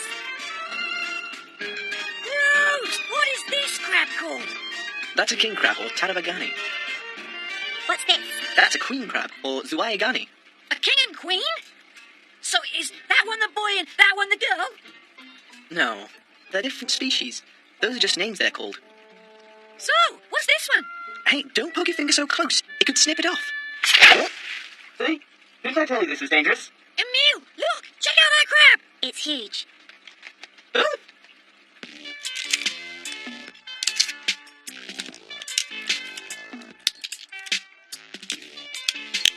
A restaurant? More like a crustacean disassembly plant. Everyone's really concentrating on it, huh? Crab! Crab! Crab! The Japanese people's most prized crustacean delicacy, Hokkaido branded crab, is especially prized. By the way, in Japan, the following rule is practically law. When crab is eaten, everyone shuts up. Okay, here you go. Wow! It's all red. It looks delicious. Yes. Yes, it does. I'm just going to have a little taste. I inadvertently ate a little too much earlier. Aw.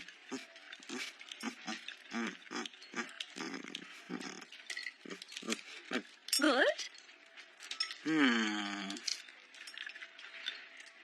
It has no particularly special flavour. It has the flavour of the sea, and an iodine umami that appears and vanishes amid the creamy texture. And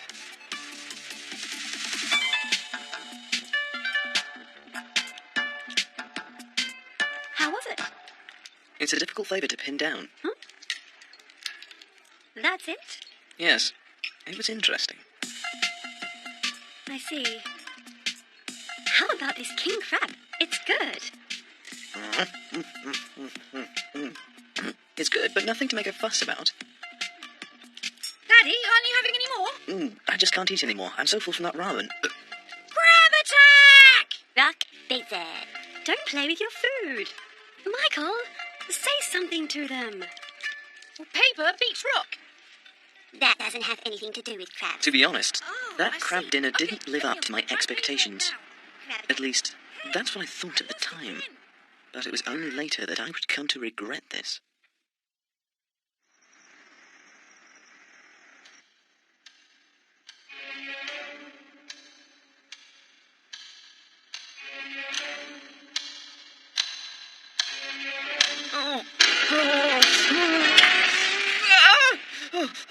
Michael, what's wrong with you? Oh, that crab. Crab? I so want to eat more of it. Good night.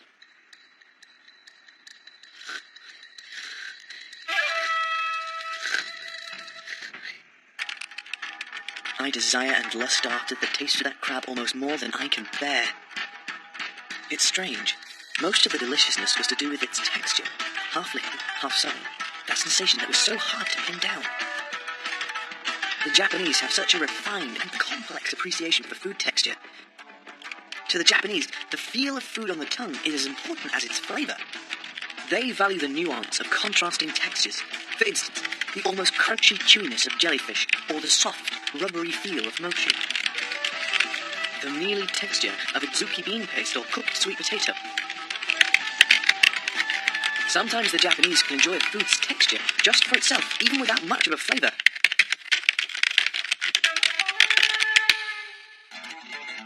I need to eat that crab again. That crab! The variation and contrast of food textures was one of the greatest revelations I made on this Japanese food tour.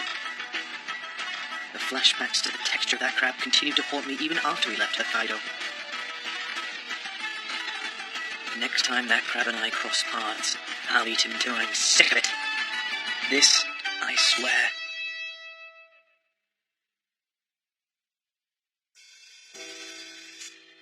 Man, the crab so captivated him that he couldn't sleep, huh? Hi there. It's Michael's friend Toshi. So, how do you like the night view? I'm in Hakodate right now. Why, you ask? For one reason, of course. This. Hakodate's famous morning market. I've come here because I'm also on the hunt for crab. The port city of Hakodate is centered around its coastal waters, and an abundance of seafood can be found for sale here. There are approximately 250 shops here. One of the largest morning markets in all of Hokkaido. And the most abundant catch brought in by Hakodate's thriving fishing industry is squid. They make sashimi for you with squid fresh out of the fish tank.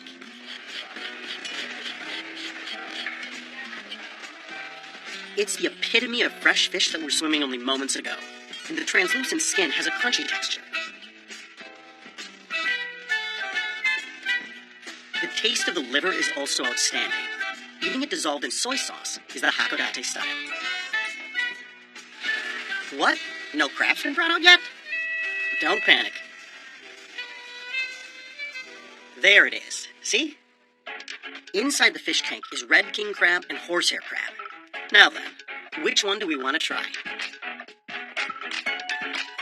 Actually, at this time of year, you can catch especially tasty horsehair crabs from the Sea of Okhotsk. Sir, what does horsehair crab look like? It's the best season, and crabs are fully stuffed. 100% prime and full of crab butter. What do you call it? It's kategani. The horsehair crab molts over and We'll have to sit here and listen, right, How vital it is to their function. Do you remember who explained about umami before? The very first ever umami was ever discovered from kombu. To Westerners like you, I need to explain what sort of secret kombu is. Kombu is basically...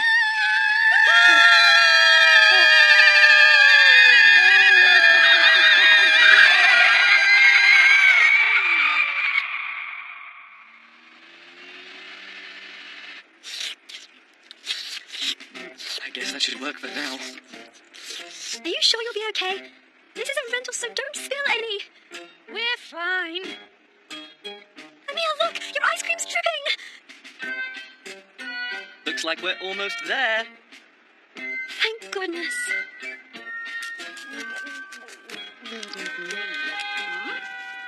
What's this? I bought that along with the ice cream at the service station before. What do you think it is? A piece of a cake that hasn't been washed for a year. Do you think I'd be interested in something like that? Then what is it? Is it food? Ugh. That's right. It's kombu. Kombu! Along with bonito flakes, it's a fundamental ingredient in Japanese cuisine for making dashi. Not only for making dashi, it can be enjoyed in a variety of ways from full meals to light snacks. Kombu ramen, shredded kombu, salted kombu, sashimi kombu, preserved kombu, pickled kombu, kombu candy, kombu... Ah! Enough with the kombu already! I mean, what kid in the world would be interested in this black, wrinkly stuff? Ask her. Show some respect for kombu. It may not look that appealing, but among the things that the Japanese eat, nothing else offers as much minerals as kombu. For instance, the kombu goes... Michael, look out!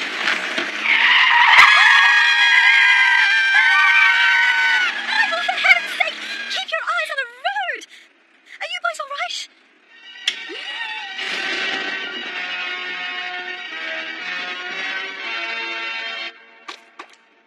Emil, don't run it!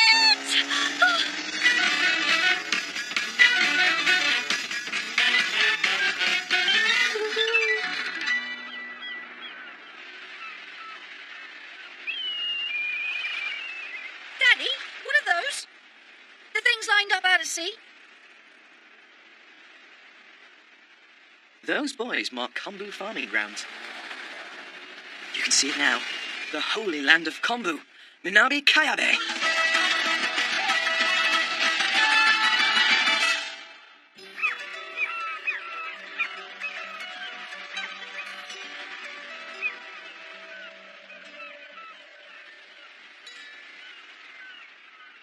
Minabe Kayabe, Hakodate City. producing 20% of Japan's kombu, a year's sales can top 5 billion yen. Since the kombu harvested here has long been sent to the imperial court, and the shogunate is also known as President Kombu. It's an area known for producing kombu of the highest quality. We're finally here. It took 5 hours to drive here from Sapporo. That 5 hours was easy. It took 5 weeks of emailing back and forth to set this up with a kombu farmer. 5 weeks? I had to submit an enormous report to prove I wasn't a spy of some kind. This area of ocean is a gold mine to the kombu farmers. They'll be watching us carefully. Oh. I'm Kazama, the manager of this nursery. So, you're that foreigner, huh? How do you do? I'm Michael Booth, and... Are you really Michael Booth? Didn't you get my headshot and copy of my passport that I sent? Yeah, you look like the real deal. Like we don't have enough to do around here.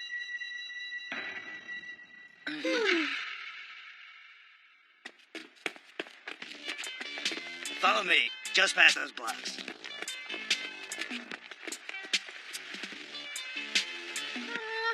What's that they're doing? That's a kombu harvest. They pile kombu that's grown for 1 or 2 years into the boat that way. It looks a lot different from the stuff I saw in the car before. This is what cultivated kombu looks like before processing. After they pile it into the boat, it becomes a race against time. If it isn't dried the same day, the kombu will turn white and lose quality. It's so large. How long is it? I'm not sure. I'd guess around 3 meters or so. Don't act like you know. It's 6 meters if it's anything. It's been known to grow up to 20 meters. I see. About how much kombu does a nursery harvest? This one alone brings in 3,500 tons. That much? That's the yearly average. This year was bad. We won't even bring in half that. Why is that? At a guess, I'd say it was an effect from global warming. Don't act like you know. It's due to storms, pal. Global warming has nothing to do with it. Looks like it's coming back. Let's go see it. Mr. Kazama, may we go and see it? Do what you like. We have permission. Don't touch the kombu.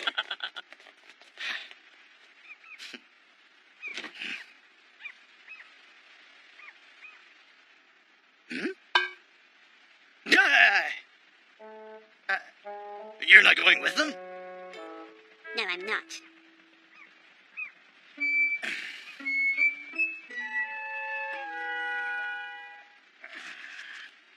Want some kombu candy? No, thanks. Sour No, kombu? thanks.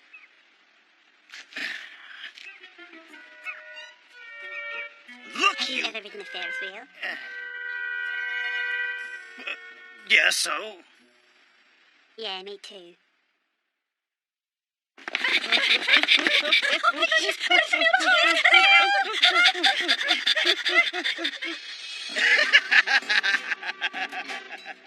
There, see? The human Ferris wheel. It's fun, huh?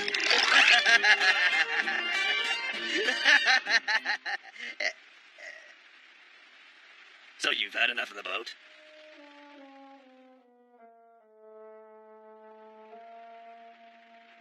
While mechanical drying has become the mainstream method these days, we still dry it in the sun.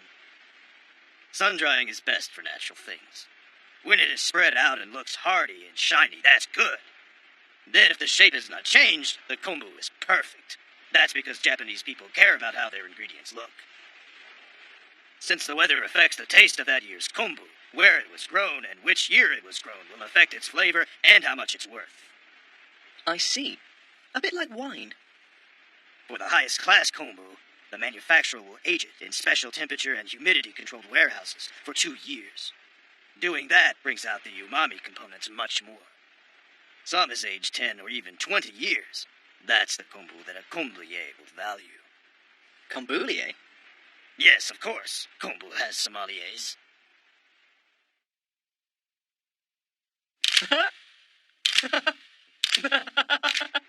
Wow, taking pictures of kombu. Just how fun can that be? It's not any fun at all for me. I know, right? He must be a really curious guy to come overseas to look at this boring stuff. Boring? What are you saying? Kombu is something that Japan can boast about to the world. It's a magnificent ingredient. Huh? What do foreigners know about kombu? Dashi, the heart and soul of Japanese cuisine, couldn't be made without kombu. Kombu is rich in glutamate. Without Japanese kombu, the discovery of umami, the fifth taste, might have taken another 100 years. And then there's the traditional Buddhist vegetarian cuisine. Just soaking a thin slice of kombu in water for a few hours will make dashi. The delicacy of it, the zen-like sensation, is the refreshing taste of the sea. I was excited to see where kombu was born with my own eyes. More excited than any Ferris wheel could make me. Much more! You really are one strange foreigner, huh? I can see how passionate you are about kombu. Nope, you still have no idea. There's kombu's astonishing health benefits. Besides being loaded with minerals like potassium, iron, iodide, magnesium, and calcium, it's also rich in vitamins B and C, contains the material which is believed to have cancer-fighting effect, and is incredibly low in fats and calories. So there! The health benefits of kombu may explain why Japanese people live so long, and... shut up, you! I'm sorry for suspecting that you were a spy. I haven't caught a cold in 20 years.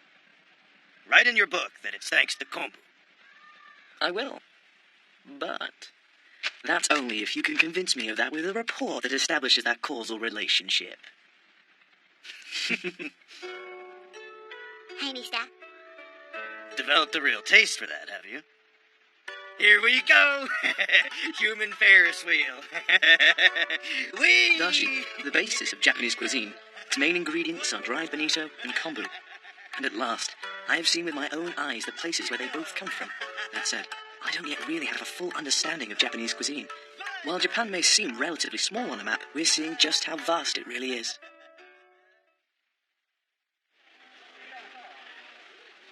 So, he actually made it out to a kombu farm. Hi there, it's Toshi, Michael's friend. And I'm back today at Hakodate's morning market, one of the largest seafood markets in Hokkaido.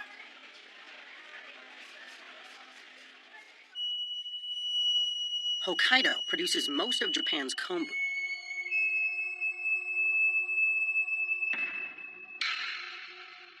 Beginning with the makombu that Michael saw, there are other types of kombu grown in Hokkaido, like Rashiri kombu and Hidaka kombu. And around the Hakodate area, what's harvested is Gagome kombu.